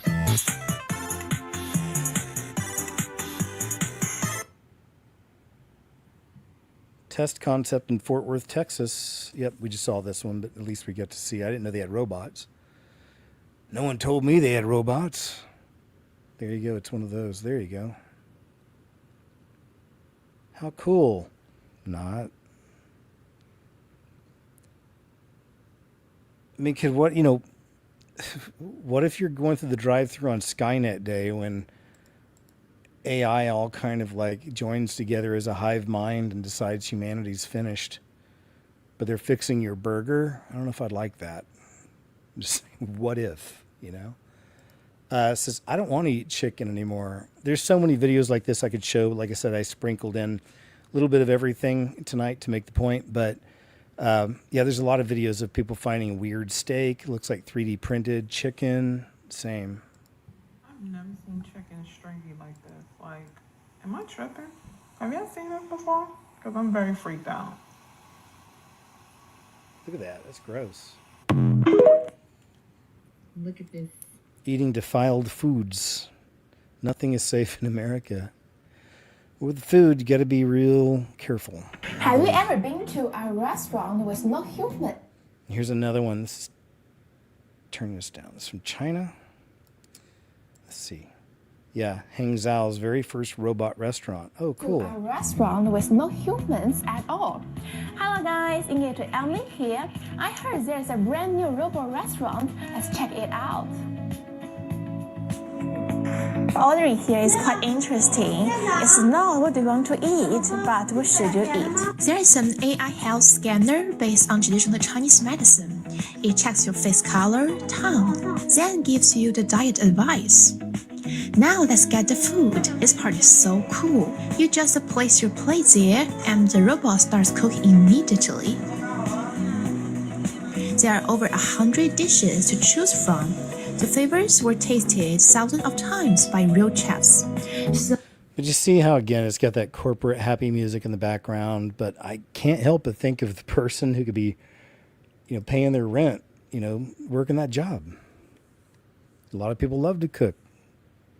It's like somebody would really love to have that job out there. I'm just saying. Why do all restaurants taste the same? It's a good point as well. Maybe you've noticed this too. Let us know. People are starting to say that restaurant food everywhere all tastes the same, and these people are correct, but they're actually onto something far more concerning. Over the past 2 years, a handful of giant corporations have quietly bought up most of the restaurants you eat at. So even though it looks like you're choosing between different spots, you're literally not. For example, one private equity firm called Rourke Capital owns places like Subway, Dunkin' Donuts, Buffalo, Sonic, Arby's, all completely different brands, yet owned by the same company. And over 75% of the raw food ingredients in these restaurants and even your school lunches come from just a few massive distributors like Cisco and US Foods. They deliver the same frozen chicken, the same fries, the same sauces, and the same desserts, just in different boxes with different labels. These distributors buy from the largest factory farmers and meat packers in the world. Animals are raised in cramped warehouses, pumped with antibiotics and growth hormones, and sprayed with preservatives to survive long shipping times. Produce is coated in pesticides like glyphosate and stored for weeks before you ever taste it. So when small farmers get pushed out, we don't just lose local jobs, we lose real nutrient-rich food. If you found this helpful, make sure to follow. And I thought this would be a really solid example of, the old world has gone away and look what's happening. It's consolidation. It's this, as you mentioned, these big companies coming together and buying everything. And it's not just with the food industry. We've seen it with housing and other areas as well. Handful of evil corporations coming in and buying up everything and then ruining it. Buying up some really great mom and pop type shops, over the years, and then ruining it, ruining the recipe. All about money. That's it. Like what they did with Golden Corral. It's nice to see that people really stood up against that Golden Corral nonsense. And some of y'all don't even know what that is, but it's real popular here in the Midwest and the South. And it's my dad's favorite restaurant, But same thing, man. Some big goofy company came in and bought them out. Started changing the recipes. People, even the workers in the back were making videos, and I shared these back then, showing how now they microwave everything. I haven't been back since, personally. They're just trying to ruin it, Yeah. Let's check this out. Next one. You know what I mean. Little Caesars Pizza launches 100% self-serve restaurants. Man, it's too bad again. It's a lot of, it's a good job for a teenager. It's a good starting job, Little Caesars. Yo, I ain't never seen a self-serve. They have music going on in the background. But yeah, that's a perfect job for a teenager. 16-year-old, get a job at Little Caesars to get started, earning your own money. My first job at 16 was a fast food restaurant called Hardee's. Now I think they're Carl's Jr. They bought them out years ago. But Hardee's was really good, man. It was a good little first job. Had pretty crazy experience. And also I got to work there with my best friend as a teenager. That was cool. Chris and I got to work there together. It was fun. But you learn to earn your own money, and it was just so cool to get paychecks. I never complained, when I was younger. It's like every amount, it always seemed so huge, no matter what I was getting, Multiple restaurants in New York City have found a way around paying the minimum wage. I wonder what they're doing. What do I do to order food? If they have a window in front of you. Okay, over there? Yeah. Yeah. And where are you located right now? Can I ask you? I think that's the You're in Tel Aviv? What do you recommend? Tel Aviv?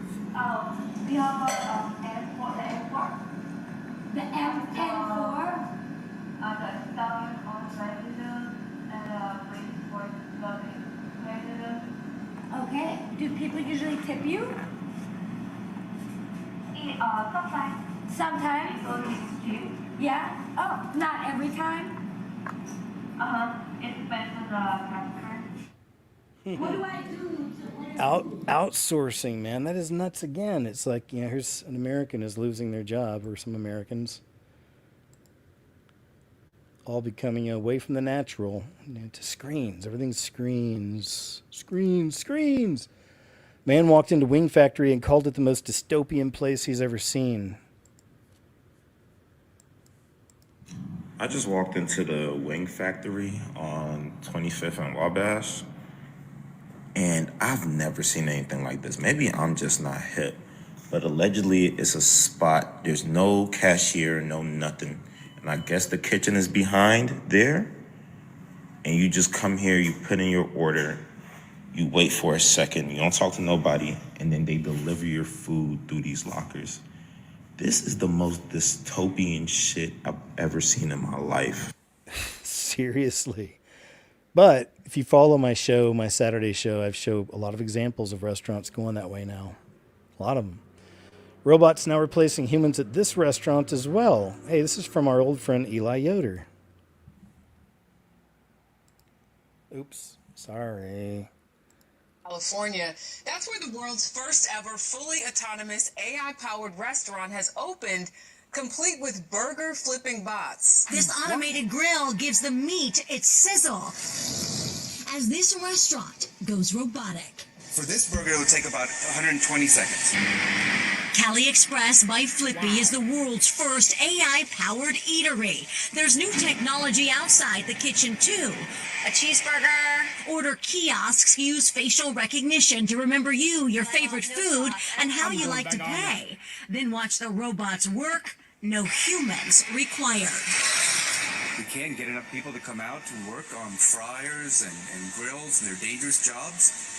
And this automation helps solve a lot of those issues. 62% of restaurants report being understaffed. Industry experts say most of those unfilled jobs could be done by robots. Yeah, we know.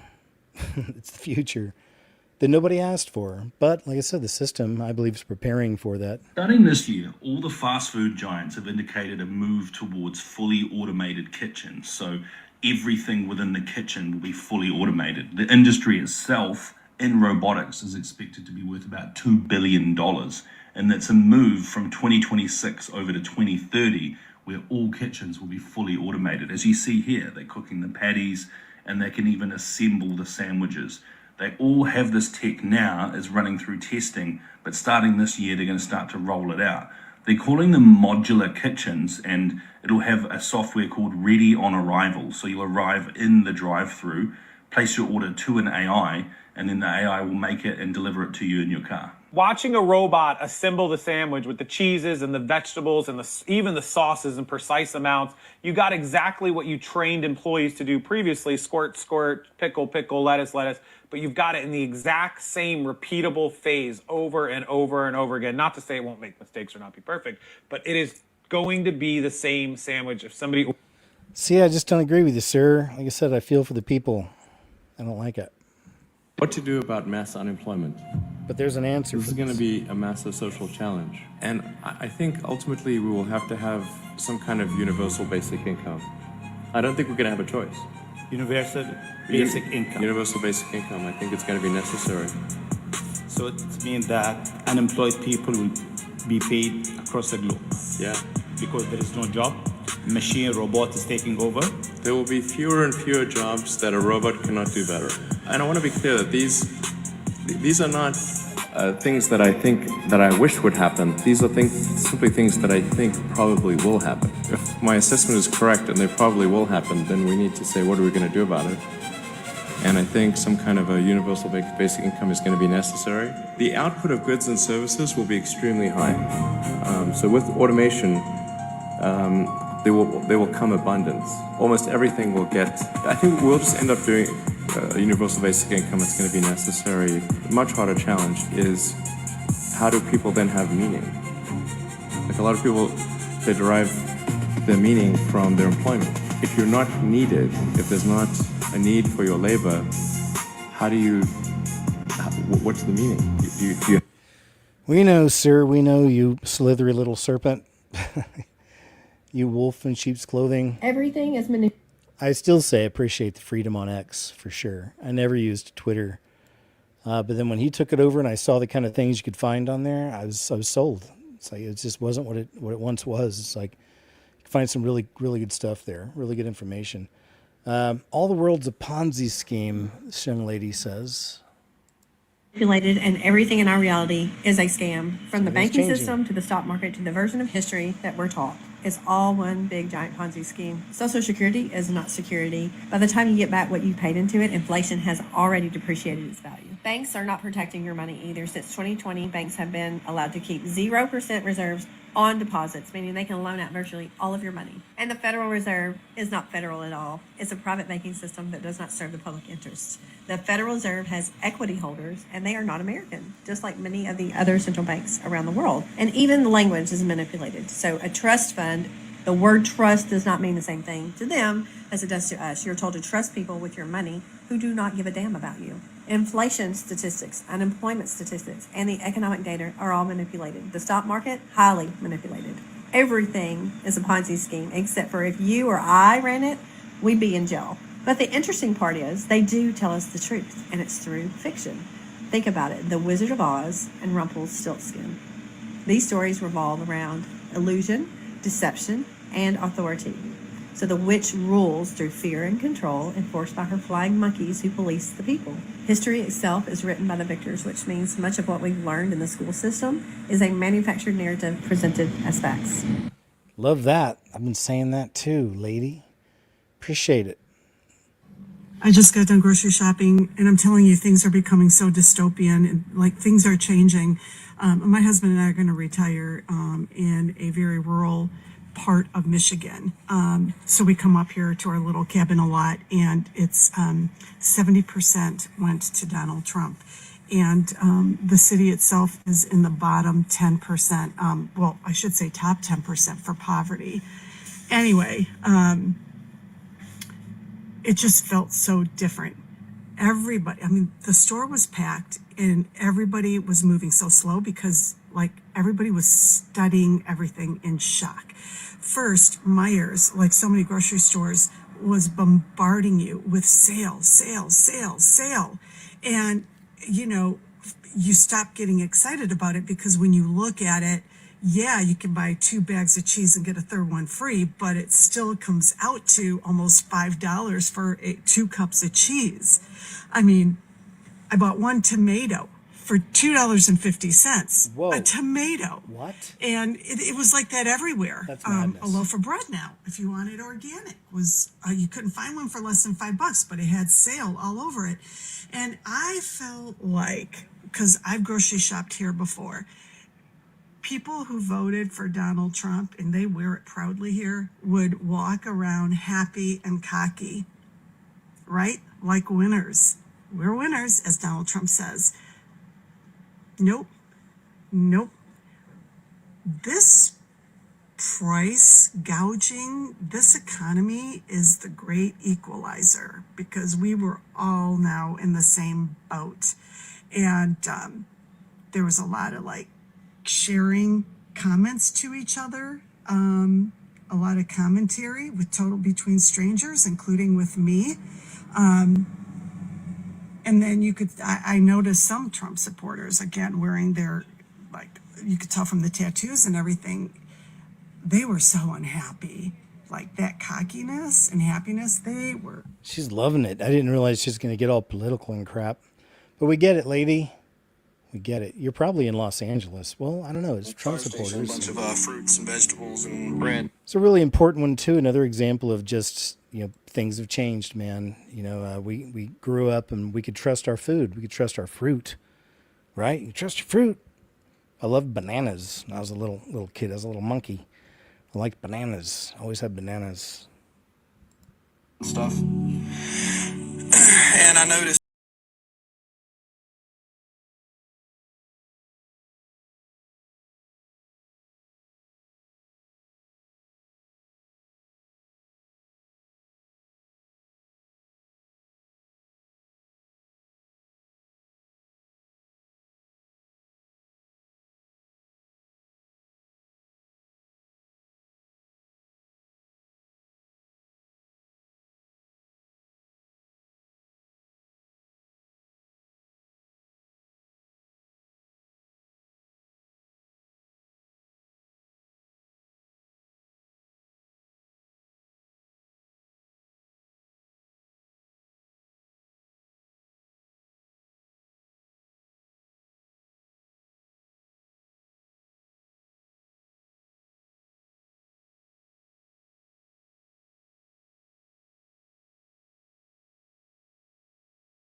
bunch of fruits and vegetables and bread.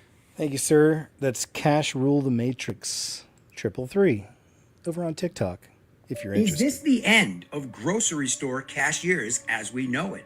And why do I say that? Because grocery stores all across America are starting to roll out these brand new AI shopping carts. And one thing is for sure, it's not just AI. It's got cameras all over it, and it's watching every single thing that you do in the grocery store. Have a look at these smart carts, these AI shopping carts. You get your coupons.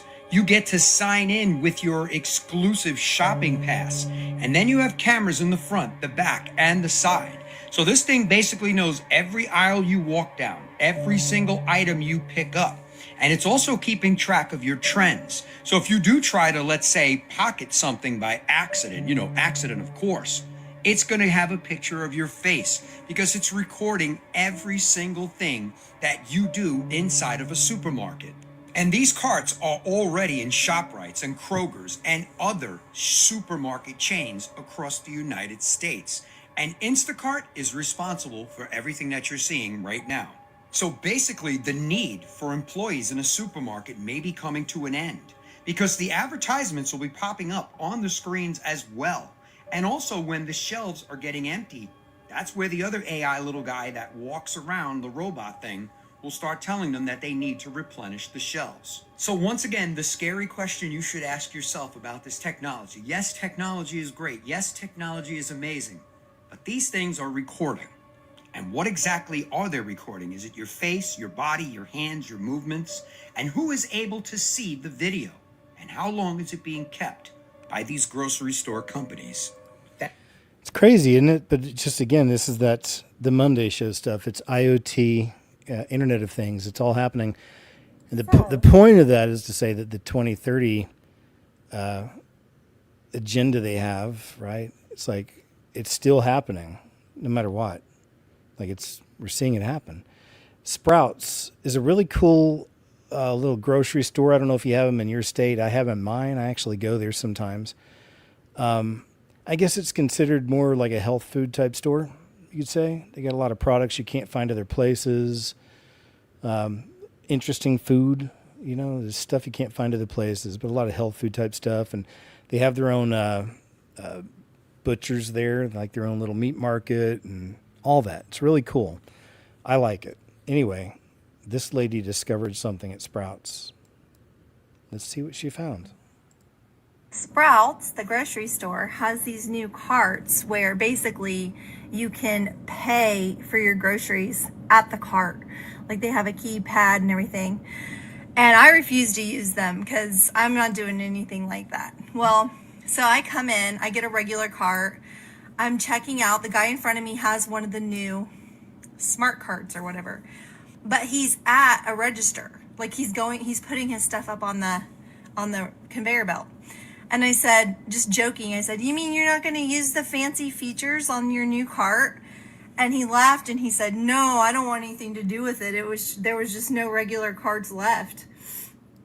And then we started talking to the cashier. And we were all like, yeah, this is like messed up. Like, we don't need this. Like, just, keep life more simple. We don't need all these changes all the freaking time. And she said that the carts actually have cameras on them. So you're actually being watched while you grocery shop from your cart. As if it's not enough to already have cameras in the whole entire store. Now you're being literally watched from your cart. So for those of you who think this is just an innocent thing, don't use those carts. Refuse to use them. If there's no regular carts available, I don't know what to tell you. Put stuff in a bag that you bring a basket, grab a basket if they have them. But yeah, it's not a great harmless thing. So, and it's trying to replace people's jobs as well. So I would definitely refrain from using those new carts. Thanks, lady. Woman Reclaimed is her name over on TikTok. Appreciate it, lady. Maybe I'll see you at Sprouts. You have 4 free starts left on Start Your Vehicle Basic Pass. Please upgrade now for additional starts. What? Doom Break, actually, this is a good one. Check it out. Your AC free trial has expired. Please upgrade now for quality AC in your vehicle. Oh my God, are you Wash your dishes standard pass expired. Please upgrade your subscription now. That's IoT. Poo Pass Premium required for entry. Please upgrade now.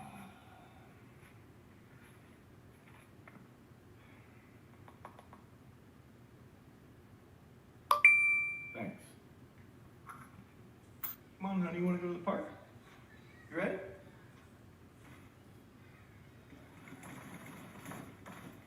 Spend quality time with your children. Basic Pass expired. Upgrade now to continue to be an integral part of your child's life.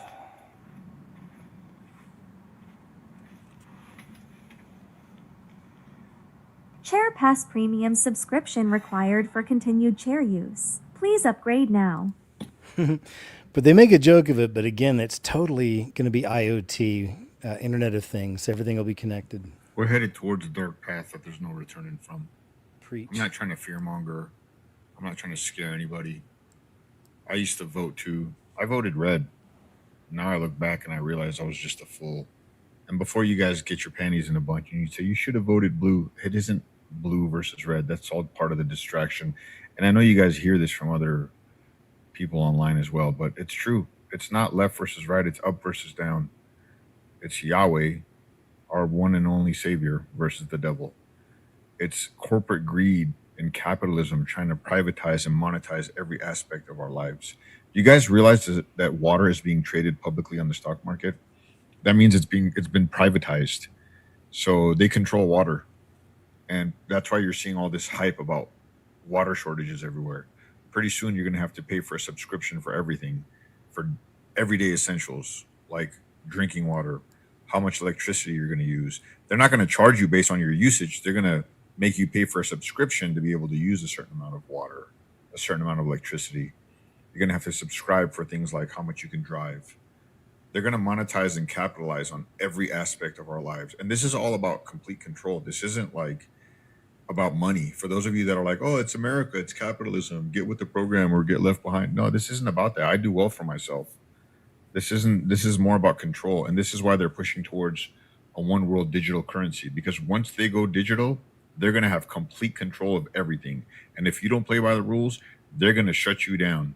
They're going to shut down your bank accounts. Trouble. And it's not like paper currency, like fiat, even though it's just paper dollars that are meaningless. At least with physical currency, like paper currency, you can take that out of the bank and use that to purchase things still. But in about a few years from now, I say like in the next 5 years, physical paper and dollars and silver and coins and all that, that's all going to be irrelevant. We're not going to have none of that. And everything's going to be digital. And digital is going to be their way of complete control. And once they establish that, it's game over.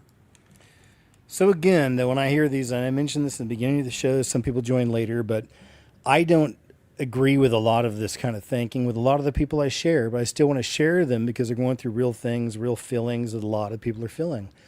I have no fear. I'm not scared of what's coming. I've been watching it come along for many years. So have you, many of you. So, there's no fear here. I'm not scared. I'm not afraid. Jesus has got us covered, man. He's got this. So, King of the universe, I'm going to trust in him, and that's it, and not be in fear. And I hope you're the same. I'm losing my mind over this. Here's what's happening. My partner, I got a new printer. It was an HP. It seemed fine. And I went to print like a packing label or something, and it just wouldn't print at all. And I couldn't, there's no message on my computer that was explaining it. And the ink is completely full. I replaced it like last week. And the reason it's not printing says payment method needs updating. Cannot print with the installed cartridge. As you can see, this page is printed fine. That's infuriating. Yeah, I would be so definitely. mad if I'm trying to print something out and my Yes. printer is like keeps printing out a page that says I can't Exactly. print. I won't print. I won't print, exactly. Maggie's brand new printer had been working normally for 6 months before it suddenly refused to print. She did some digging and realized HP had enrolled her in their ink subscription service called Instant Ink. Get ready to ink differently with HP Instant Ink. Your printer anticipates when you're low and sends you the right ink right on time for less. But Maggie's printer still had ink in it when it stopped working. It turns out that when your instant ink subscription expires, or if you cancel it, HP remotely kills your cartridges. That's when I started Googling it and figuring out like that's a problem other people were having. The ink that you paid $122 some for, that's in your printer right now, you can't use that. I have 2 full cartridges that I don't have access to because I canceled HP's Instant Ink monthly service that they want to fuck everybody with. Subscriptions are so annoying and they're everywhere these days. My car would not let me inside. There is a software bug, I think, with the latest update. I can't even get out the vehicle. Y'all can hear this motherfucking car. A lot of times, software actually makes our stuff less safe, less durable, and weirdly hostile. Maybe it's on purpose. Working order, giving these people exactly what they need. Software is really the key tool that gives companies like the functional ability to control how we interact with an object. These cartridges have a specific chip on them that is like communicating to HP. So if at any point it loses network connection, it won't print. Or if it recognizes that your payment method with your HP account has lapsed, then it won't print. This tactic is called software tethering, and it shows up all over the place. Car manufacturers have started trying to lock certain features behind a paywall. BMW will let you freeze your butt off unless you pay them a subscription. $18 a month for heated seats. That's actually one of the craziest things I ever heard. Tesla owners have to pay $10 a month to gain access to all of their cars' navigation and streaming features. To have to pay extra for something that the car is in the car is ridiculous. And Mercedes locked faster acceleration behind a $1,200 yearly subscription, along with a bunch of other stuff. Unlocking the dash cam will cost you an extra $16 a month. Remote starting this will cost you an extra $35 a year. If your Mercedes gets stolen, they will help you find it, but for $2 a month. You bought that heated seat. You bought those components. They put that into the price of the vehicle, and now they're charging you for the right to use it. A brand new electric vehicle, you can't even access the damn thing. This is 2022, people. This is what the future looks like. Imagine if we charge you for gasoline, then charge you for the right to burn it in your engine. This is greed. I don't care. Oh no, it's capital. This is greed. It's the kind of stuff that just makes you want to take a giant dump on someone's head. It's not just cars. The snooze smart bassinet, the Oura ring, Hatch alarm clock, ring camera, these are all expensive products that don't work fully or at all without a subscription. Those kinds of subscription offerings aren't adding new value, they're just imposing a tax on using the things that we feel like we've already paid for. This clear lack of customer value is also why so many streamers and subscription services have to use deceptive marketing practices to trick us into subscribing, like free trials that automatically become paid memberships and dark patterns that make it hard to cancel. Software tethering also allows companies to force us to use their expensive refills. GE put digital locks on some of their smart fridges, so you can only use their name brand water filters. Companies will encrypt anything: coffee pods, light bulbs, cat litter, and of course, printer ink. All so that we're forced to keep spending money with them. HP Instant Ink takes this strategy to the next level. They charge you based on how many pages you want to print, not how much ink you'll use. Maggie thought an ink subscription meant new ink cartridges on demand like Dollar Shave Club, but Instant Ink is more like a streaming service. Maggie doesn't own her cartridges any more than you own the movies on Netflix. Your access to them depends on a monthly payment. In other words, HP isn't selling you ink cartridges at all. It's renting them to you and charging you each time you use them, all enforced by software tethering. It's not even like you're getting like unlimited use of your product that you have in your home. You're having to only use it a small amount. Like I could just go down the street and print somewhere else or at the library where you have to pay a few cents. Yeah. Instead of like having one in my house that I have to pay for. Maggie was kind of like, when I buy something and it comes with so many rules and restrictions, do I even own it? That's a tricky question. We're gonna come back to that. Subscription companies don't care how shitty our experience is as long as they make a profit. All right, I'll stop there. This one goes on for a while, which is pretty rare I've found on TikTok, but I uploaded a video.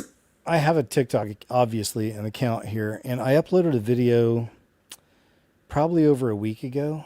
Let me see. I'm going to show you what they do. Let me see. Go here. content under review. I posted it. I mean, it's been a couple weeks. I'm serious. It's crazy. But so TikTok, I'm not doing so Great well. that everything's a subscription now. Everything's. Let me turn this down a little. So I wanted to share this because this is a whole other kind of rabbit hole you could fall down on TikTok at least, but it's really young influencers, and this is the youngest one I've ever seen. This one's 3. So says when your 3-year-old knows she's that girl, oh boy, we're in trouble. This shouldn't be encouraged. You know who taught the world about makeup and all, right? So it shouldn't be encouraged. I'm just saying, and we whatever. I'm not against makeup with ladies or whatever, but I'm just saying when it comes to like a child like this is super creepy to me. And I think the comments are encouraging. Says, I want to talk about how steady her hand is and how good she is at drawing her lines. Hit me up when she starts offering makeup services. Application's better than mine. This isn't her first life. She's a diva girl. But you see, so, I mean, I'm not with that, but obviously it's everybody, slay queen, right? But I think it's really disturbing, and it's a trend. There's others out there on TikTok doing this. It's a short clip. I'll kill the music now, but I'll jump ahead some. And then at the end, look at this. It's like, that's not good, folks. That's not good. I don't think it's good. Some people may think it's adorable. There's a whole culture, I think it's in certain places in the West mostly, of pageants, like beauty pageants for children, for little ones. It's super popular in America. It used to be, at least. So much so they had TV shows about it. Toddlers and Tiaras was one, and they had the Honey Boo Boo show, and so it was a whole thing. Anyway, this gentleman says he doesn't care about anything anymore. Once again, remember, it's interesting to see people who are, I don't know his whole background, but who I assume are more worldly and haven't chosen Christ yet, and they're still kind of living in this kind of fear, doom, and gloom of the world. But I think it's important to share because I know there's a lot of people that feel this way, unfortunately, out there. I just honestly don't care about anything anymore. I don't care about my job, people, the hobbies that I used to have. And it's hard because inside I really do want to care, but I really just don't care about anything anymore. And I don't know when that happened where I've just lost interest in everything. It's like I used to like my job. I used to like advancing in my career. There were so many hobbies and things that I like to do. I like to work with my hands. I used to build knives, all sorts of things. I'm really handy like that, but I just have zero interest in doing anything. And it's so frustrating. Like today, working an 11-hour day, all day, I'm just in my head wondering why I'm even there. I have no interest being there, and I hate it. And it's like hard because I don't think just changing jobs, unless it's just something completely different, is going to be the immediate fix. It's difficult. It's like I want to care, but I'm just not able to for some reason. It's like something has died inside of me or has just left, which was the ability to enjoy things and to just be present. It's hard because it's not just work, it's everything. Like I said, like all the hobbies and things that really used to interest me. Like I haven't played video games for years. I tried like maybe a year ago. I couldn't even play for 30 minutes. Even going, it sounds nuts, but even taking my dog for a walk now is a chore and a task. And it's not something I look forward to anymore. And just like, I'm just not interested in doing it. I'd rather not have to do it. And it sucks because I used to love going for walks with my dog. And I don't know if I'm just burnt out or what's necessarily causing it. But there's something that is, because it's not, like I say, it's not just work. I'll stop there because this thing goes on for a while and it's nonstop kind of doom and gloom for him. So you pray for him. I hope you'll pray for him. These are the people that definitely need Jesus. There's a lot of them out there right now these days. that are seeing all the darkness and they don't see any light anywhere, and that's why you got to let them know about Jesus. Check this out. California approves testing of driverless semi-trucks despite union pushback. So everything going automated, robotic, the post-human existence they're preparing for, leaving the fourth age of what we all grew up as normal, definitely started in 2020, hardcore at least, moving into this final age of man, right? The digital age. The landscape of the trucking industry could change in California with driverless trucks. This week, the California DMV gave the green light to test heavy-duty AVs like semi-trucks on California's roads. They sold me the first Nikola hydrogen fuel cell in California. William Hall has a small trucking company based at the Port of Oakland. He supports the new technology. If you ask any truck company what their biggest problem is, it's usually the drivers. It's finding drivers, it's keeping drivers, and it's keeping them safe and keeping them out of accidents. So those things are all with automated trucks and driverless trucks are easier to deal with. But Teamsters California sent a statement saying this is just the beginning of their fight for good jobs and safety on the roads, saying in part, quote, the DMV's decision to rush forward with driverless heavy-duty trucks is reckless. Silicon Valley-based Aurora has been testing self-driving trucks in Texas since last year. On Thursday, a leading carrier announced plans to own 500 of Aurora's self-driving trucks. According to a report commissioned by Aurora, there could be 170,000 self-driving trucks on the road by 2035, representing 15% of the U.S. trucking market. UC Berkeley professor Scott Mora is acting director for Cal's Institute of Transportation Studies. He says a new technology could mean trucks could drive 24/7 since they don't need rest like human drivers. Clearly, though, there's drawbacks, right? These are often well-paying jobs by skilled laborers. So there's concerns, too, about what does this do to the workforce. So it definitely has the potential to improve goods movement, to lower costs of moving freight, but it's going to change our workforce. A reminder, you can watch the ABC 7 original series, Driverless, tomorrow. Driverless, Elon had, still does, a fleet of driverless trucks from years ago. So I'll be watching to see if he gets in on this. Now there's not only driverless trucks, but also driverless taxis. Self-driving taxis are already being tested in Northern Virginia, but there's a catch. Waymo has started bringing its cars into Alexandria and Arlington, but they're not picking up passengers yet. Right now, they're just driving around, mapping every street, basically building a full digital version of the city so that cars can navigate it. But here's the catch. Self-driving taxis aren't even legal in Virginia yet. But once that changes, Waymo says this mapping step is what makes launching possible, and the whole process can take up to 18 months. They already operate in cities like Atlanta and Los Angeles, and DC is on the list of places coming next. So would you trust a self-driving taxi or no chance? I'd rather not. I'd rather not. When I lived in Central America, I've mentioned before they're hardcore out there. So every 3 months I had to leave for 3 days, 33. And most times I'd stay longer than 3 days because I just jumped the border. There was cheap flights out there, real cheap flights to, you can go anywhere out there. So I went to a lot of the different countries out there and just spent time. But the best people to know and to talk to were always the cab drivers, man. They knew everything, everything. So I would smoke some of that, Mara J when I was living out there as well. And back then, it wasn't legal, like it is in America. You can just go to a shop or something. So typically, it was the cab drivers you would go to, and they would help you find, like I said, whatever. It was pretty amazing.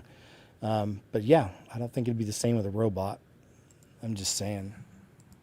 The drive-through, and I give the lady my card, and I'm like, here you go. Nothing, which is fine. Gives me back my card. Thank you. Hands me my food. Thank you. Have a good day.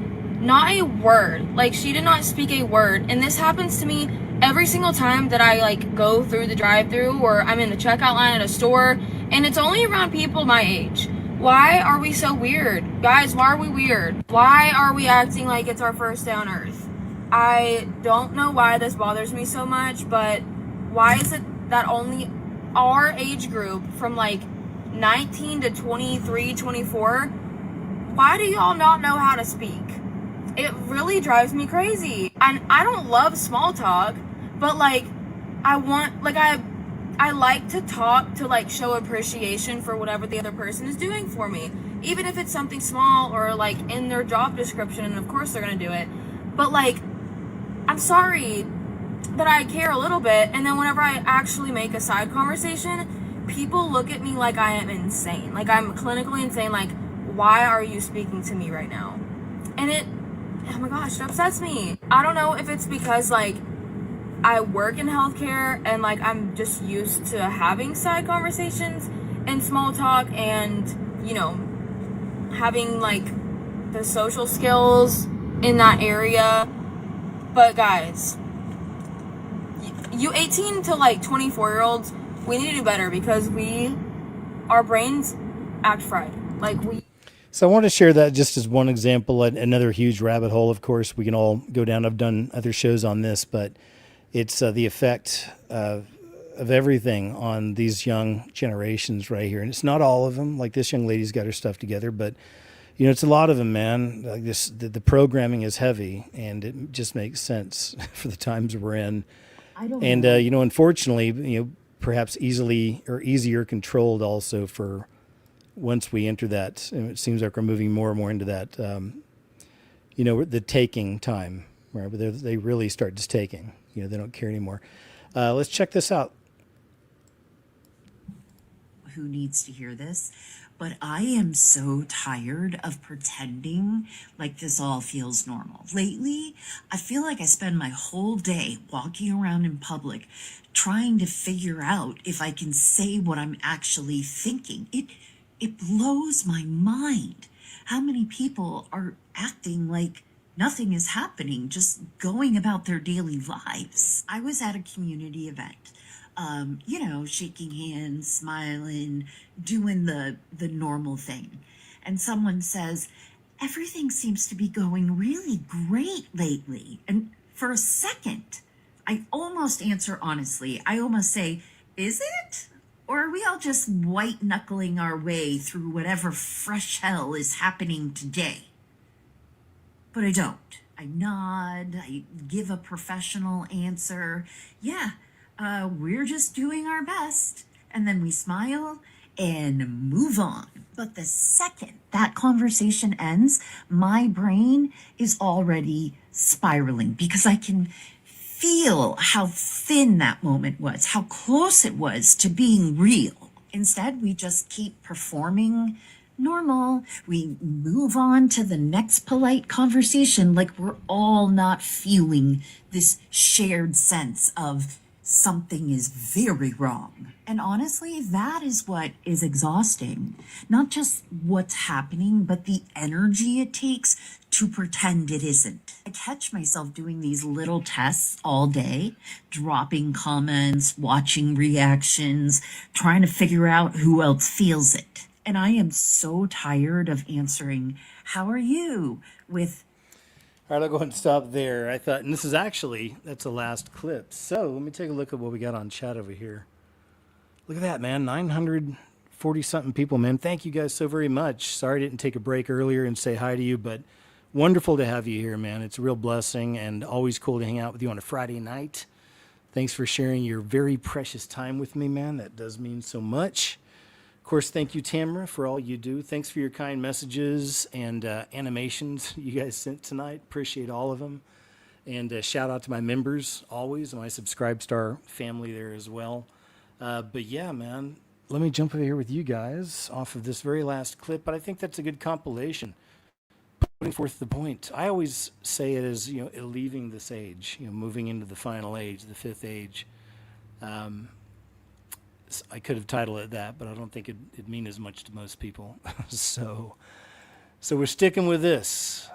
I think it's a good title. We're sticking with this. We are witnessing the end of the old world. It's pretty amazing, man. A lot of it happening. Always remember, though, like I said, with all these things I do, man, you know, I'm in Christ.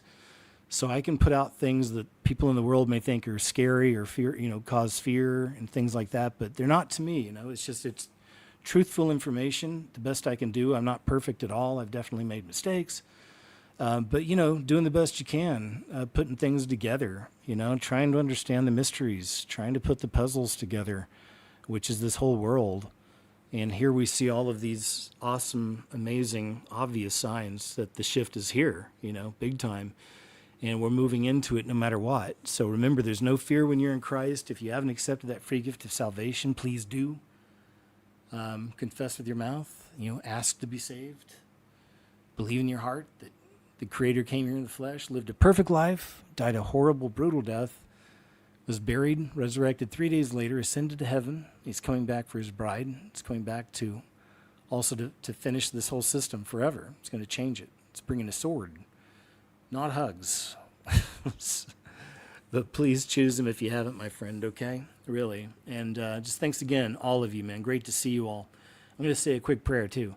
Heavenly Father, thank you so very much. All these people are a blessing. This family is a blessing we have here, this community, and I hope that you bless them as they bless me. So thank you so much for all of them. And thanks for all the wonderful things you provide in our life, Lord, which is everything, and for all the comforts and things we may even take for granted. Just thank you for all of it.